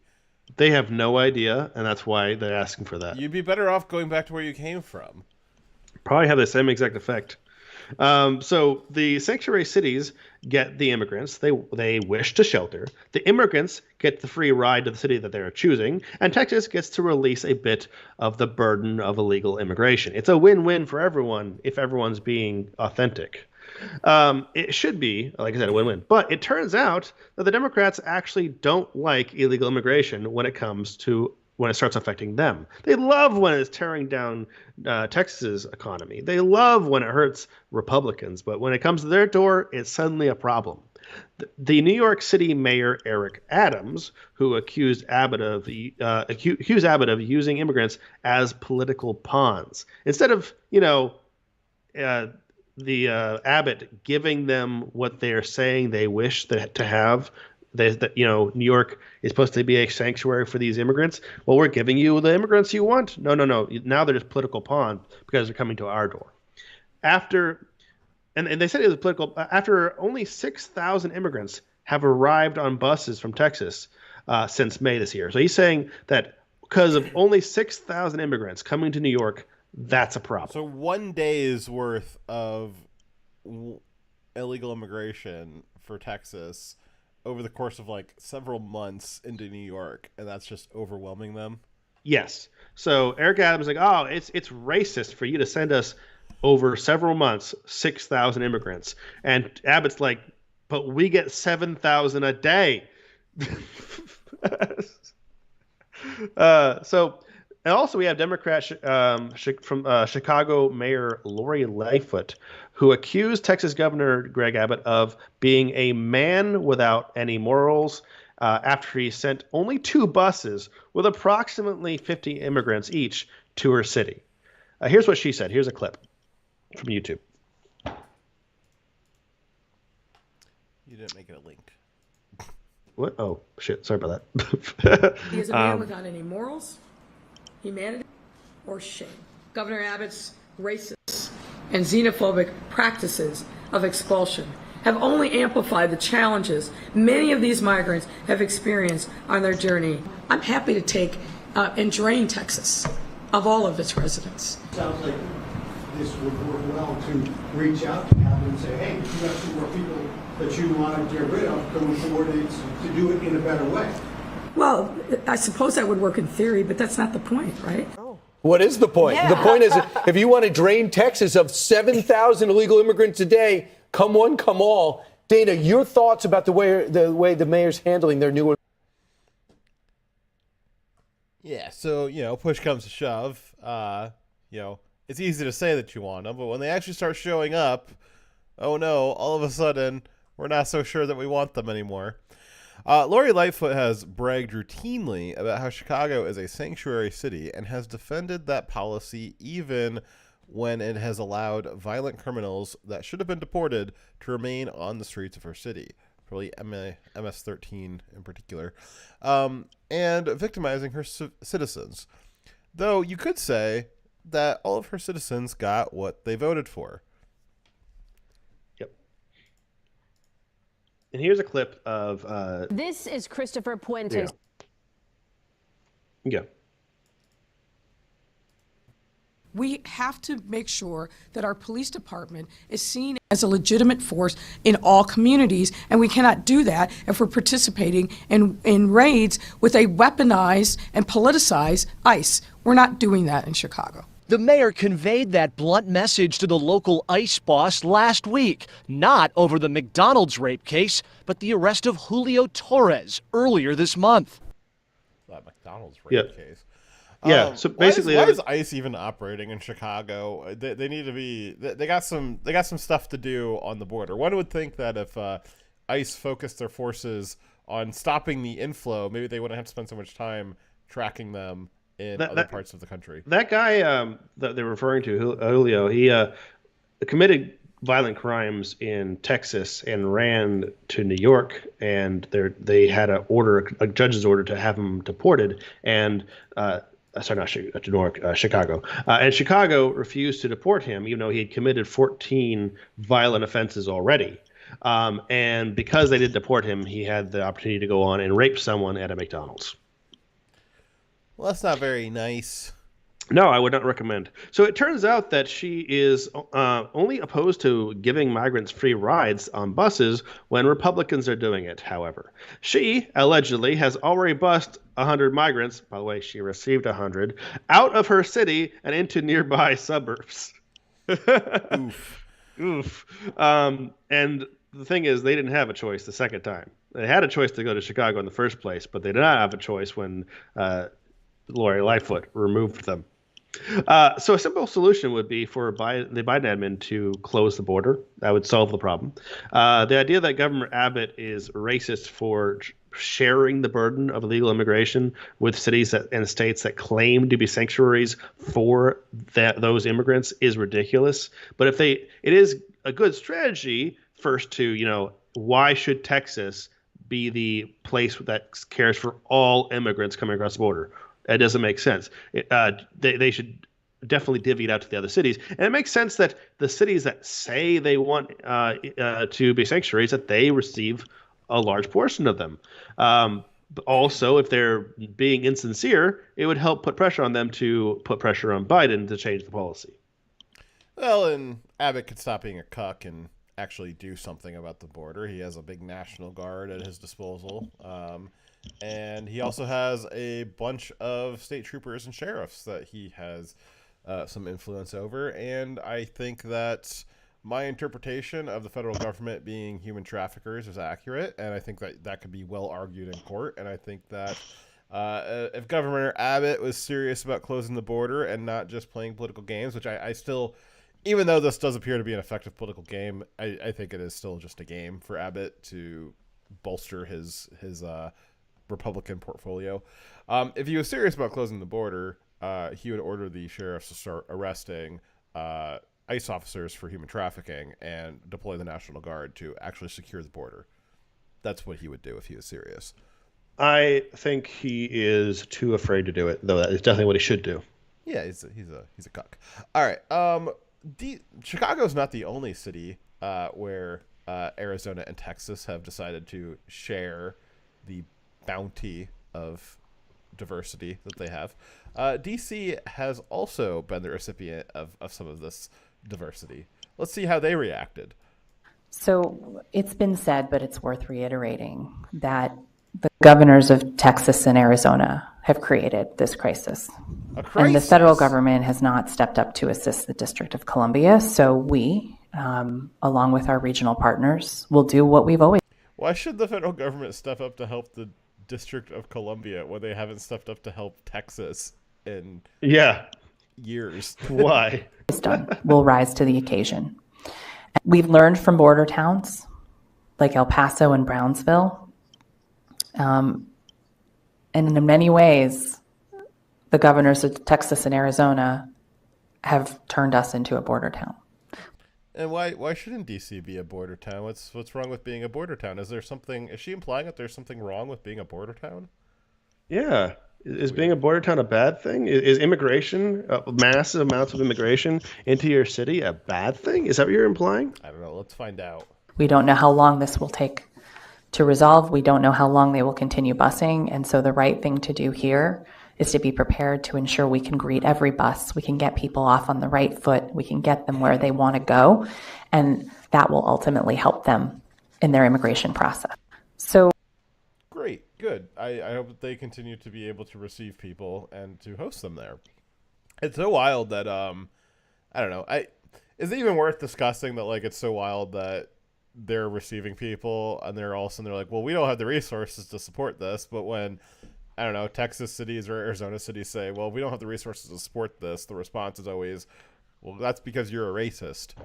Yeah, if Chicago doesn't have the resources to support 100 immigrants, how can Texas support 7,000 a day? If New York can't support 6,000 over, was it 4 months, how can Texas be expected to support 7,000 additional ones a day? I don't know. No one answers. The point is that they're ridiculous. I don't have them. Alrighty. Well, you want to talk about something else that's ridiculous? Yes, always. All right. Let's talk about cranes. Specifically, Ukraines. Alrighty. So, I want to talk about this picture real quick. Okay, this is hilarious. We're not going to talk about the picture. It's a Ukraine. Come on. Oh, my God. And then you have a crane driving a crane that is hoisting a crane. Dire. All right. Well, Ukraine's had some, it's still happening. Interesting developments, I guess. One would be that, let's see here. Lloyd Austin, man, that guy, Lloyd Austin, as you may remember, he is illegally was appointed to, what is he, the Secretary of Defense? Yes. Yes, Lloyd Austin was illegally appointed to the Secretary of Defense and was given a waiver. That doesn't mean that it's not illegal. It's just that he's not going to be punished for it. He was given a waiver by Congress. Now, why was it illegal for Lloyd Austin to take on the position of Secretary of Defense? It's because, literally 3 weeks prior to him being appointed to that role, he was a board member on the executive board of defense company Raytheon. Raytheon makes military hardware, and the Secretary of Defense purchases military hardware from Raytheon. And so it was determined by Congress some many years ago that, that's a little unsavory to have somebody who's an executive at a defense company then go be in charge of military spending immediately after. And so Congress said that you had to have, I think it was a 5 or a 7 year gap between your employment at a defense company and your appointment to the Secretary of Defense. However, Lloyd Austin had a mere 3 weeks between those two events. And Congress said, you know what, we'll give you a waiver and we just won't punish you for it. But that doesn't mean it's not illegal. So he is still illegally in that position. Just no one's going to do anything about it.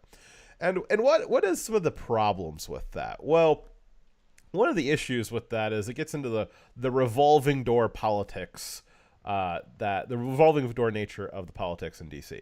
Now that's one thing. If you've got a congressman who, after he's a congressman, he revolving doors into some kind of lobbying group, and then does some stuff for them for a few years, and then goes back into Congress for a few years. That's pretty unsavory, but it's really dangerous and a lot more disgusting when that is that same mentality with war, and that's exactly what Lloyd Austin is doing. So. The Ukraine war is going so well that the U.S., Congress, and Joe Biden have approved $2.6 billion more in aid for Ukraine and their allies in the region. The U.S. and Lloyd Austin was surely at the head of that deal.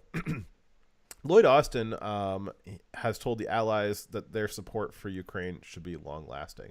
The U.S. has approved $2.7 billion in aid for Ukraine, and allies, including $675 million in weapons for Ukraine as it battles Russia. Defense Secretary Lloyd Austin announced the arms package at a meeting with dozens of fellow ministers at the U.S. Air Base in Ramstein, Germany. The aid includes howitzers, munitions, Humvee vehicles, armored ambulances, and anti-tank systems. The U.S. has already pledged $13 billion in military aid for Ukraine. What date did this happen again? This was this week. This article is 2 days old, so from the BBC. So this was last week that he would have approved that. Holy shit! Yeah. Let's see here. So the Biden administration said on Thursday, that it earmarked $2 billion in long-term assistance in the form of investments to bolster the security of Ukraine and its 18 neighbors, including both NATO members and non-members, at risk of future Russian aggression. It's almost like, there's really no point in NATO being an alliance or a group just because we're just doing NATO things for everybody, even if they're not in NATO. It said that it would notify Congress of the aid plan. All right. So, $2.7 billion. Well, this article doesn't talk about Raytheon in particular, but we don't really need it to talk about Raytheon because we can just go to Raytheon's website where Raytheon recently issued a press release. This is rtx.com, which is Raytheon Technologies. Yep. Let's see here. So, August 26, 2022. This is from Raytheon Technologies. U.S. Army awards Raytheon missiles and defense of $182 million of NSAM's contract for Ukraine. So, this is not us telling you that, Lloyd Austin funneled money into Raytheon for missiles for Ukraine. No. This is Raytheon very excitedly issuing a press release. Hey, we just got $182 million from the government for NSAMs for Ukraine. So, don't take our word for it. Take theirs. Raytheon must have been so excited when they went from being able to provide missiles that were being used for air to ground to fight terrorists to having to provide the far more expensive ground to air SAM systems and SAM systems to shoot down modern aircraft. They must have been so. What is an NSAM, Dyer? It is a ground to air anti-aircraft missile. Okay, so these would presumably be being used to shoot down Russian MiGs. Yes. Gotcha. Look at this Instagram worthy. Yeah, high quality. So nice. But my point is, these are far more expensive than what they're providing us for the Afghan war. And the Afghan war had cooled down to the point where we weren't dropping that many bombs, so they needed a new revenue stream, right? They must have been so happy. Yeah, what better way to generate revenue than to go to war with a quote-unquote near-peer adversary? Exactly. Yeah. So, so that's about $0.2 billion. Let's see. We had just said that aid package was $2.7 billion, and we've given... that brings the total up to like over $15 billion. And, 2 million or 200 million out of $15 billion isn't a, terribly large amount. But do you think that this is the only thing that they bought from Raytheon? I don't think so. And, it just goes to show that it pays to make sure that your recent executive board members turn out to be the Secretary of Defense. That's pretty nice there. And it's I think I've got this good question about, do you think, Dyer, do you think Lloyd Austin's going to be able to still maintain his top spot as a Raytheon salesperson this year? I mean, last year he knocked it out of the park for Raytheon by transferring $90 billion of U.S. military hardware to the Taliban. That must have been amazing for Raytheon's numbers. I mean, that's really hard. That's, having a good year like that makes it difficult the next year because it's hard to top that, right? So, do you think that he's going to be able to meet those high standards he set last year and making those sales numbers for Raytheon? Well, so I don't know how he can, be any more successful in engineering military policy to be more wasteful and more likely to be purchasing from his company that he still has economic connections to. I think he's done a very good job. It's kind of be hard to outdo himself. So even if he doesn't outdo himself, that you can't say that he didn't try. He's definitely doing a great job. I think that if you have a year where you're 150% up, and the next year you have only 125% up, I mean, you're still doing a good year, right? Now, it is so negatively, like if you look at their actions, it seems to be so negatively in benefit of Raytheon and unnecessarily so. Like there was no reason to leave that equipment behind, right? And I don't think it was even necessary for us to provide these weapon systems. It would make more sense for the countries that are concerned about this to be paying us for them. Yeah. Yeah. So another fun thing that Raytheon has gotten out of hosting or having one of their employees be the Secretary of Defense is the cause celeb, the celebrity of the hour, Vladimir Zelensky, is actually coming to speak at a national defense conference where Raytheon is a primary sponsor and member. This is the National Defense Industries Association. They say very specifically in their About page that they are not a lobbyist group, but it's very obvious that they are a lobbyist group. And basically all defense companies kind of like it's like a professional membership organization, but they host things like this event that they're going to host next month where they are going to have as you can see here, proudly displayed on their homepage, Ukraine President Vladimir Zelensky slated to speak to Defense Industrial Base at National Defense Industry Association event. Ukraine President Vladimir Zelensky is set to virtually deliver an address to the National Defense Industries Association and Future Forces Capabilities Conference and exhibition on Wednesday, September 21st, as he rallies international support for his country's fight against the Russian invasion. Now, Dyer, what kind of insight do you think a former TV actor turned president of a second world nation that is currently possibly losing a war to a also second world nation, what do you think that they have to say of keynote value about the future force capabilities of the U.S. military? I don't think he has any benefit of explaining to us how to fight wars, since we are providing him all the intel, the training, some personnel, and all the tech to do tactics it. And all the tactics. We're kind of fighting the war for him, and they just have the boots on the ground. So I think the only reason he would have to be there is to be a sales pitch. Yeah. So I said that Raytheon was a key partner for the National Defense Industries Association, and I'm going to back that up here by showing you the NDIA's corporate members. Again, that's the National Defense Industries Association corporate members. So we are already on the R's. Let me zoom in here to make sure you can see it. We got Raytheon, R-A-Y.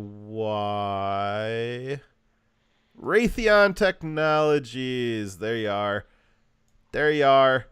I mean, what's the point of getting $200 million to help bolster a war in Ukraine if you can't get the most famous guy from the Ukraine war to come speak at your conference for you? I mean, geez. I mean, what would even be the point, Dyer? None at all. None at all. So I would say it's rather, I would say that it's almost improbable. It would be a conspiracy theory to say that the Department of Defense was not aware and did not help coordinate Zelensky having contact with the National Defense Industries Association. It would just be beyond belief that Lloyd Austin's department and maybe even himself was not involved in this directly. And again, I would imagine that it was just a pure accident of happenstance that Lloyd Austin's department somehow was able to funnel $200 million of the last $2 billion aid package into Raytheon as well. It's just all a big coincidence. And Lloyd Austin is certainly not the probably most corrupt war profiteer that this nation has seen in a very long time. Joe gets all the credit and fame for being super corrupt, and he certainly is. But at least Joe had the good-natured sense of laundering his corrupt activities through his son. He maybe just chose the wrong person, but he tried to he tried to hide it, right? He had the good sense to do that and try to launder it through a couple different people. Lloyd Austin, not at all. No attempt to try to hide any of this. Just, I'm going to go from Raytheon to the Secretary of Defense to us buying hundreds of millions of dollars in Raytheon technology for a war that Joe Biden started for no reason, or had a large part in allowing to happen for no reason. And then, just as a little bit of icing on the cake, I'm going to just directly coordinate the now famous Ukrainian president to come speak at Raytheon's prized conference about the future of warfare. And you know what the future of warfare is, Dyer? The future of warfare is having second world nations fight amongst themselves and the U.S. pay for it, is basically what I think the future of warfare is.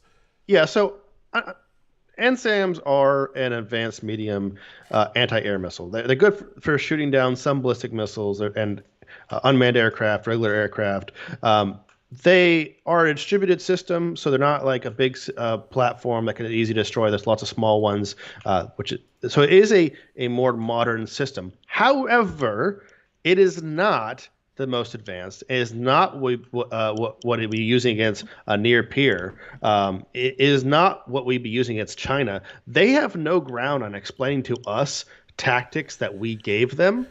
Isn't that a great sales thing for Raytheon, though? Is that they have all of these old last gen NSAMs. What do we do with them? Well, now they're just going to sit on the shelf. We might have to decommission them. Might have to take them apart for scrap. But no, you don't have to do that anymore. Now, all of a sudden, this completely useless old product line suddenly has new life and a new buyer.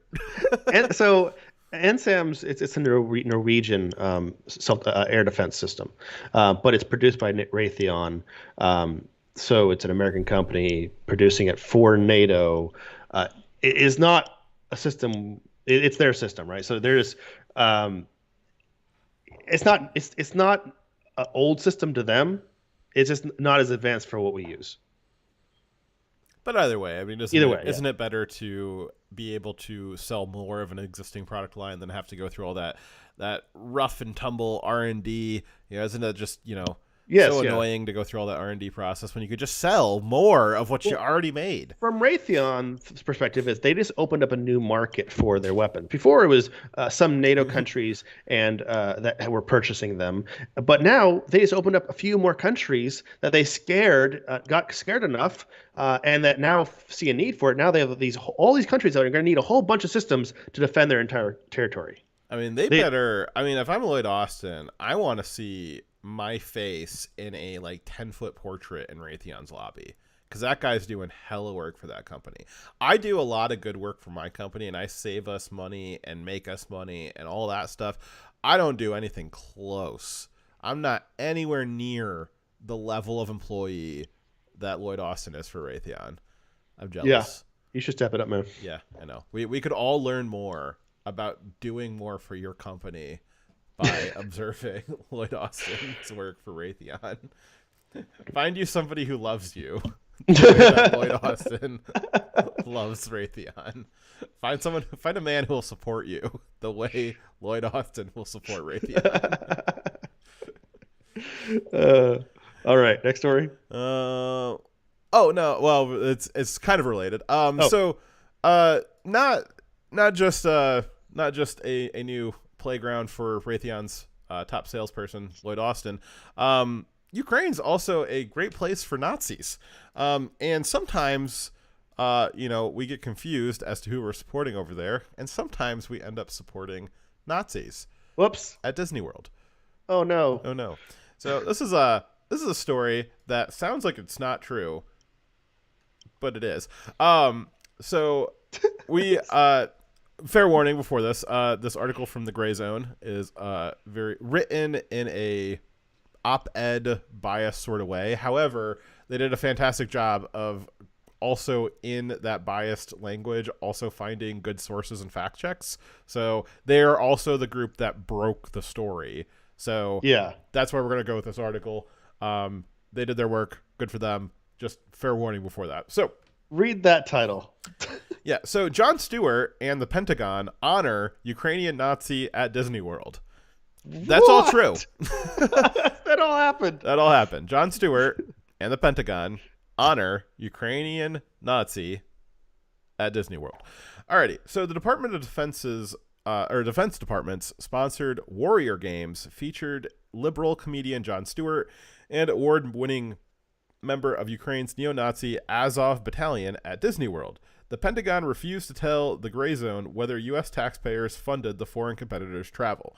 So the Warrior Games is something that's happened, I think it was last month, and it's basically like the Pentagon making like a quote-unquote Olympics between the various branches. And then I guess this year they also invited several Ukrainian military members because, they're not busy fighting a war for their existence. Yeah. They have time to come here to America to play at an Olympic Games. Can I spoil the question for you, by the way? Yes, they did fund it. Yeah. I mean, right? Yeah, can I get some FOIAs on that? All right. So this August, during the Department of Defense's annual Warrior Games at Disney World in Orlando, Florida, this August 19th to the 28th, liberal comedian Jon Stewart awarded a Ukrainian military veteran named Ior Halushka the Heart of the Team award for, quote, inspiring his team with his, quote, personal example. Halushka happens to have been a member of the neo-Nazi Azov Battalion. And Dyer and I are not really going to go through and justify whether or not the Azov Battalion are neo-Nazis. They just are. We've gone through that multiple times previous shows, and it just is true. People might not like the shockingness of it, but it is true. Let's see. So the neo-Nazi Azov Battalion, which has been armed by the U.S. and Raytheon, and integrated into the Ukrainian National Guard. The award-winning ultra-nationalist wore a sleeve over his left arm as he accepted the prize, presumably to cover the tattoo of the Sunard, or the Nazi Black Sun, as can be seen in this picture of him in the hospital. Let's see here. So the pair are part of a team of 40 Ukrainian veterans. They brought 40? 40? Shouldn't they be fighting out the war? Yeah, and okay, so I see that they're saying veterans, but everybody in Ukraine's fighting, right? Well, in theory, everybody's supposed to be fighting. Everybody who's able to fight right now should be fighting, right? So 40 Ukrainian veterans participating in the Warrior Games. They were joined at the ceremony for this year's competition by Darius Rucker, former vocalist for the band Hootie and the Blowfish, and liberal comedian Jon Stewart. Jon Stewart, picture of Jon Stewart delivering his opening remarks at the DoD Warrior Games. During the closing ceremony, Jon Stewart awarded the Azov Battalion's Halushka, this guy, with the Heart of the Team award. The announcer proclaimed that Ihor, quote, inspires his team with his personal example and his unique sense of humor. Sergeant First Class Ihor Halushka embodies the spirit and determination that is the heart of the team Ukraine. I guess the heart of Ukrainians' team is the Nazi Black Sun. Makes sense. Stewart triumphantly bellowed, Ihor, as the Nazi was presented with his trophy. Oof. And you can see in this picture, he's got a red band on his one arm. That's not a cast. It's just a sleeve. I use those for lifting sometimes, but it just kind of keeps the sweat off your arm. Or maybe if you're in a cold environment. But for him, he's using it to cover up his Nazi tattoos. Prior to Russia's invasion of Ukraine in February of this year, mainstream media outlets like Daily Beast, from the Daily Beast to Vox to Foreign Policy, and even the U.S. government propaganda outlet Voice of America, again, a little opinionated there, have each acknowledged the Azov Battalion's embrace of Nazism. And then each one of these are linking to a article from each of these outlets saying, yes, the Azov Battalion are Nazis. So they're not making that up. It'd have to be like the entire mainstream media apparatus making that up. Not that they haven't done that before. Right Sector Group has been similarly identified as a fascist organization since the invasion. However, Western corporate media has downplayed the presence of Nazis in the Ukrainian armed forces, as groups like the Azov have taken a prominent role on the front lines. Alrighty. So I'm not going to read any more of this, but we'll look through the pictures here because, in case you're wondering, yes, this guy absolutely was in the Azov Battalion, and the Azov Battalion is definitely Nazis. And Jon Stewart gave him an award at an event that Lloyd Austin's DOD paid for with your taxpayer dollars. Isn't this fun? This is a great story. No, it's not. Okay. Not great. Yeah. So let's see here. Yeah, so this is the guy. This is a picture of him in his military uniform from a few years ago. And if you zoom in, you guys have to take my word for it, but you can see on his shoulder patch there is the classic Azov Battalion emblem or patch that they use, which is well known to. I don't know. It's, you guys can look it up. It's well known. I don't feel the need to justify it. I'm just reporting that this happened. Let's see here. You can actually see him here also at the awards ceremony receiving his gold medal. He's wearing a shirt that says A3OB, which is the text that appears at the top of the Azov Battalion's patch, which I'll look up for you here real quick. It's actually on AOC's boyfriend's or husband's shirt. Yes. It is, but to avoid confusion, I'm going to bring it up by itself. You can talk while I'm looking this up. Okay. So it is kind of funny that they would go to a Disneyland to honor a Nazi because of Walt Disney's prior history, right? Yeah. So here's the Azov Battalion patch, and you can see it says A3OB at the top. I don't really know what that means, but that's just their thing. And then you can see his shirt here is A3OB. I'm guessing it's probably something along the lines of 88, like the 88 kind of a thing, or like 1488 or something like that. But I mean, he's so brash as to wear his shirt, his Nazi Battalion shirt, at the event award ceremony to receive his gold medal. So nice. Yep. I don't know what that. I'm assuming it's just a unit number for the battalion. I don't know. So I don't think we should be spending money. I don't think they should be leaving their country if they're at war from the first place. Coming here for essentially a little a party to get an award, it seems ridiculous. I don't think we should be spending money on bringing these neo-Nazis to our country to then honor. It seems that this is a gigantic waste of money. And but it also kind of makes it seem like the war's not real, right? Like if we were fighting off like an invasion, do you think that we'd have time to be sending frontline military members to, I don't know, the Olympics? No, I think this is more of their sales pitch. I think this is them just marketing the war. Yeah, very clearly. And then for Jon Stewart, Dyer, have you ever accidentally honored a Nazi? No, I have not done that once in my entire life. So weird. Have you? No, I've not. I've also not accidentally received Soros money in the. Have you ever got really drunk and then woke up next day, handing an award to a Nazi? No. Oh, okay. I have the first part of that, but not the second part. Okay. Yeah. So it's that's probably intentional. Yeah. So you've got Nazis receiving medals via Jon Stewart from Lloyd Austin's DOD. You've got Raytheon receiving $20 or $200 million from Lloyd Austin's DOD. It's a good day for Lloyd Austin and the military-industrial complex. So Raytheon and our current lead of the DOD are willing to honor Nazis so that they can sell more weapons and use those Nazis as, Now, if you are as part of a sales pitch. Yeah. Now, if you are in the American military and you happen to have a Gadsden flag or that Texas flag with the cannon thing on it, or I don't know, just an American flag. Well, you are now identified, or Betsy Ross flag. You have been identified as a Nazi worthy of dishonorable discharge. But if you're a Nazi in Ukraine, well, you get an honor award. You're the heart of the team. Right. So Texas government officials, when that came out, were like, "That's our state's like flag." Do you know what it's called? There's the "Come Take It" flag, and then there's the "Don't Tread on Me" flag.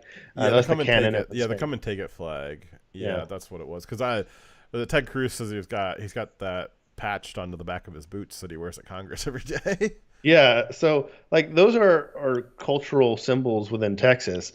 That is insane to say anyone culture of Nazis maybe of self-reliance and the Second Amendment. It's kind of pretty ingrained in Texas. It's like anyone who supports the Second Amendment and the "Come and Take It" flag is particularly of interest because that it's essentially taunting a oppressive federal government, and Joe Biden's oppressive federal government is like, we were taunted by that. Yes, we took that personally. I was like, yeah, that was the point of it. Yeah, if you took that personally, then you were the desired target. Yes, it's a self-selecting thing. Yes. All right. Well, if all of this, third world order and military-industrial complex and just the general dissolution of the Western civilization has got you down, well, you could just do what Joe Biden does and just go on vacation again. Is there a picture for that in here? No. I think if we did what Joe Biden does, like anything he does, we'd probably be in jail. Yes. So when Pedo-Hitler is not reorganizing the American Republic into the first Marxist empire, he's on vacation, and a lot of it. So the latest count is that by the end of August, Biden had spent 234 days away from the White House out of the 589 he had spent in the office, which is about 40%. Of his time in the office, he was away from D.C. Yeah, so it's a lot of vacation. Now, calling out the president's vacation and golf schedules is nothing new. Both sides do it, and both sides make excuses for their candidate. But the fact remains that we are currently at present. At the present in what did I write? What on earth was I writing? Well, we were there. I got something I want to add. Okay, so even if you, I know that we said Trump, and every other president before has taken a lot of golf days or vacation days, and I get that, but it's not just that Biden has taken a higher proportion of days off than the presidents before him, but also the days when he's been in the office, he has avoided press releases. Him and his administration have acknowledged that he hadn't done enough to actually go out and speaking for himself on his policies, and they have recently started doing it a little bit more. And then it was immediately a disaster because the more he talks, the more gaffes he makes. And his speeches are far shorter than presidents before him. When Trump would speak for 4 hours energetically, Biden struggles to do 20 minutes. Yeah. And, other presidencies' vacation schedules aside, we are in the present. Those other ones don't really affect us at the current moment. And in the current moment, we have a lot of inflation. And there's a lot of ancillary crises being caused by that inflation. Trump did a press release every single day where he spoke to people during a crisis. Yeah. And to the point where the media didn't like it, that he was talking every day about the crisis. Let's see here. So, and that inflation isn't just benign. It didn't come from nowhere. It's been caused by Joe Biden and his party's policies. And because of the inflation, a lot of people have had to cut back on frivolous travel. A recent survey suggested that 17% of Americans had to cancel upcoming travel or vacation plans due to the inflation costs being too much to bear. And so at the same time that all of us are having to cut out frivolous travel, Joe Biden is not. Press Secretary Carrie Jean Perry had this to say when asked if Joe was going to be cutting back along with the rest of America. Can you say that part again? Yeah, so the president is 17% of Americans have, according to this Gallup poll, have canceled vacations or traveled less. The president's been to his beach house 6 times this year. He's been in North and South Carolina on vacation. Has the president himself considered personally reducing his spending because of inflation, or had the administration reduce spending? So I'll say this.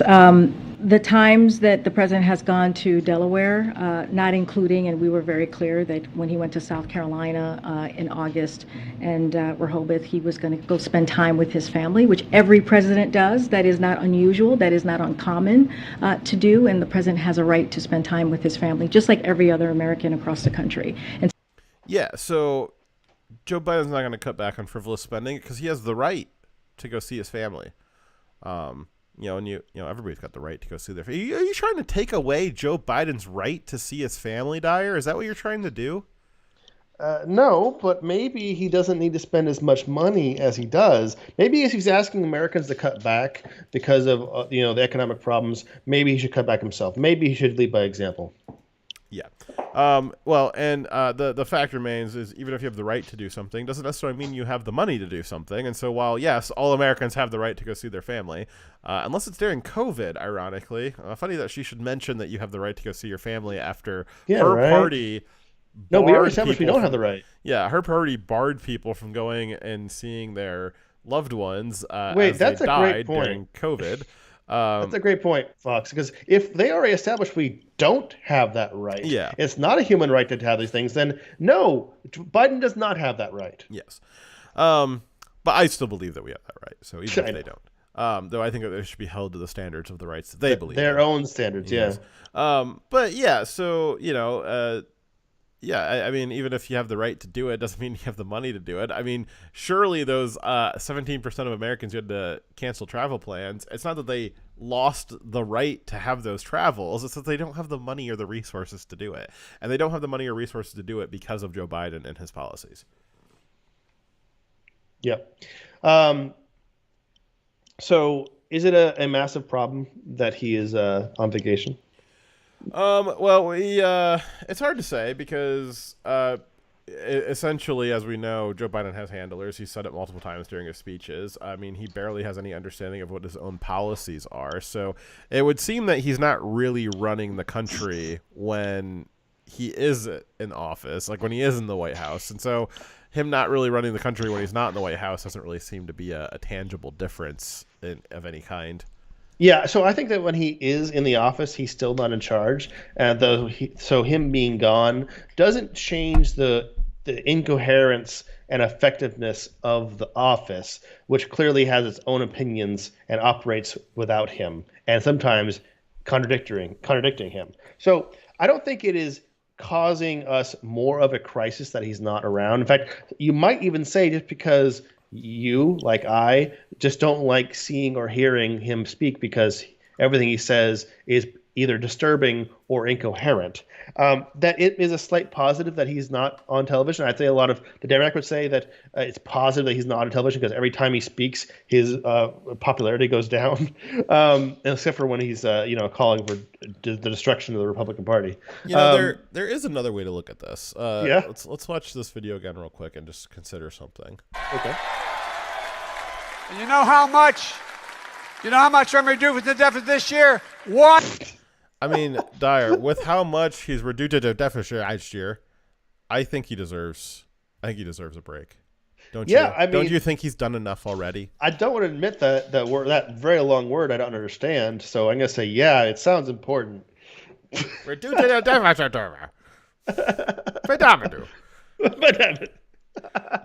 That's our president. Does that not bother you?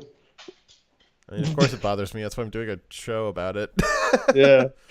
It should be very embarrassing to every American, left or right. But you guys voted for him, crazy Democrats. Yes, I did. Yeah, the record highest votes ever. Right? The most popular president in history. He has the For most sure. popular on a disapproval rating.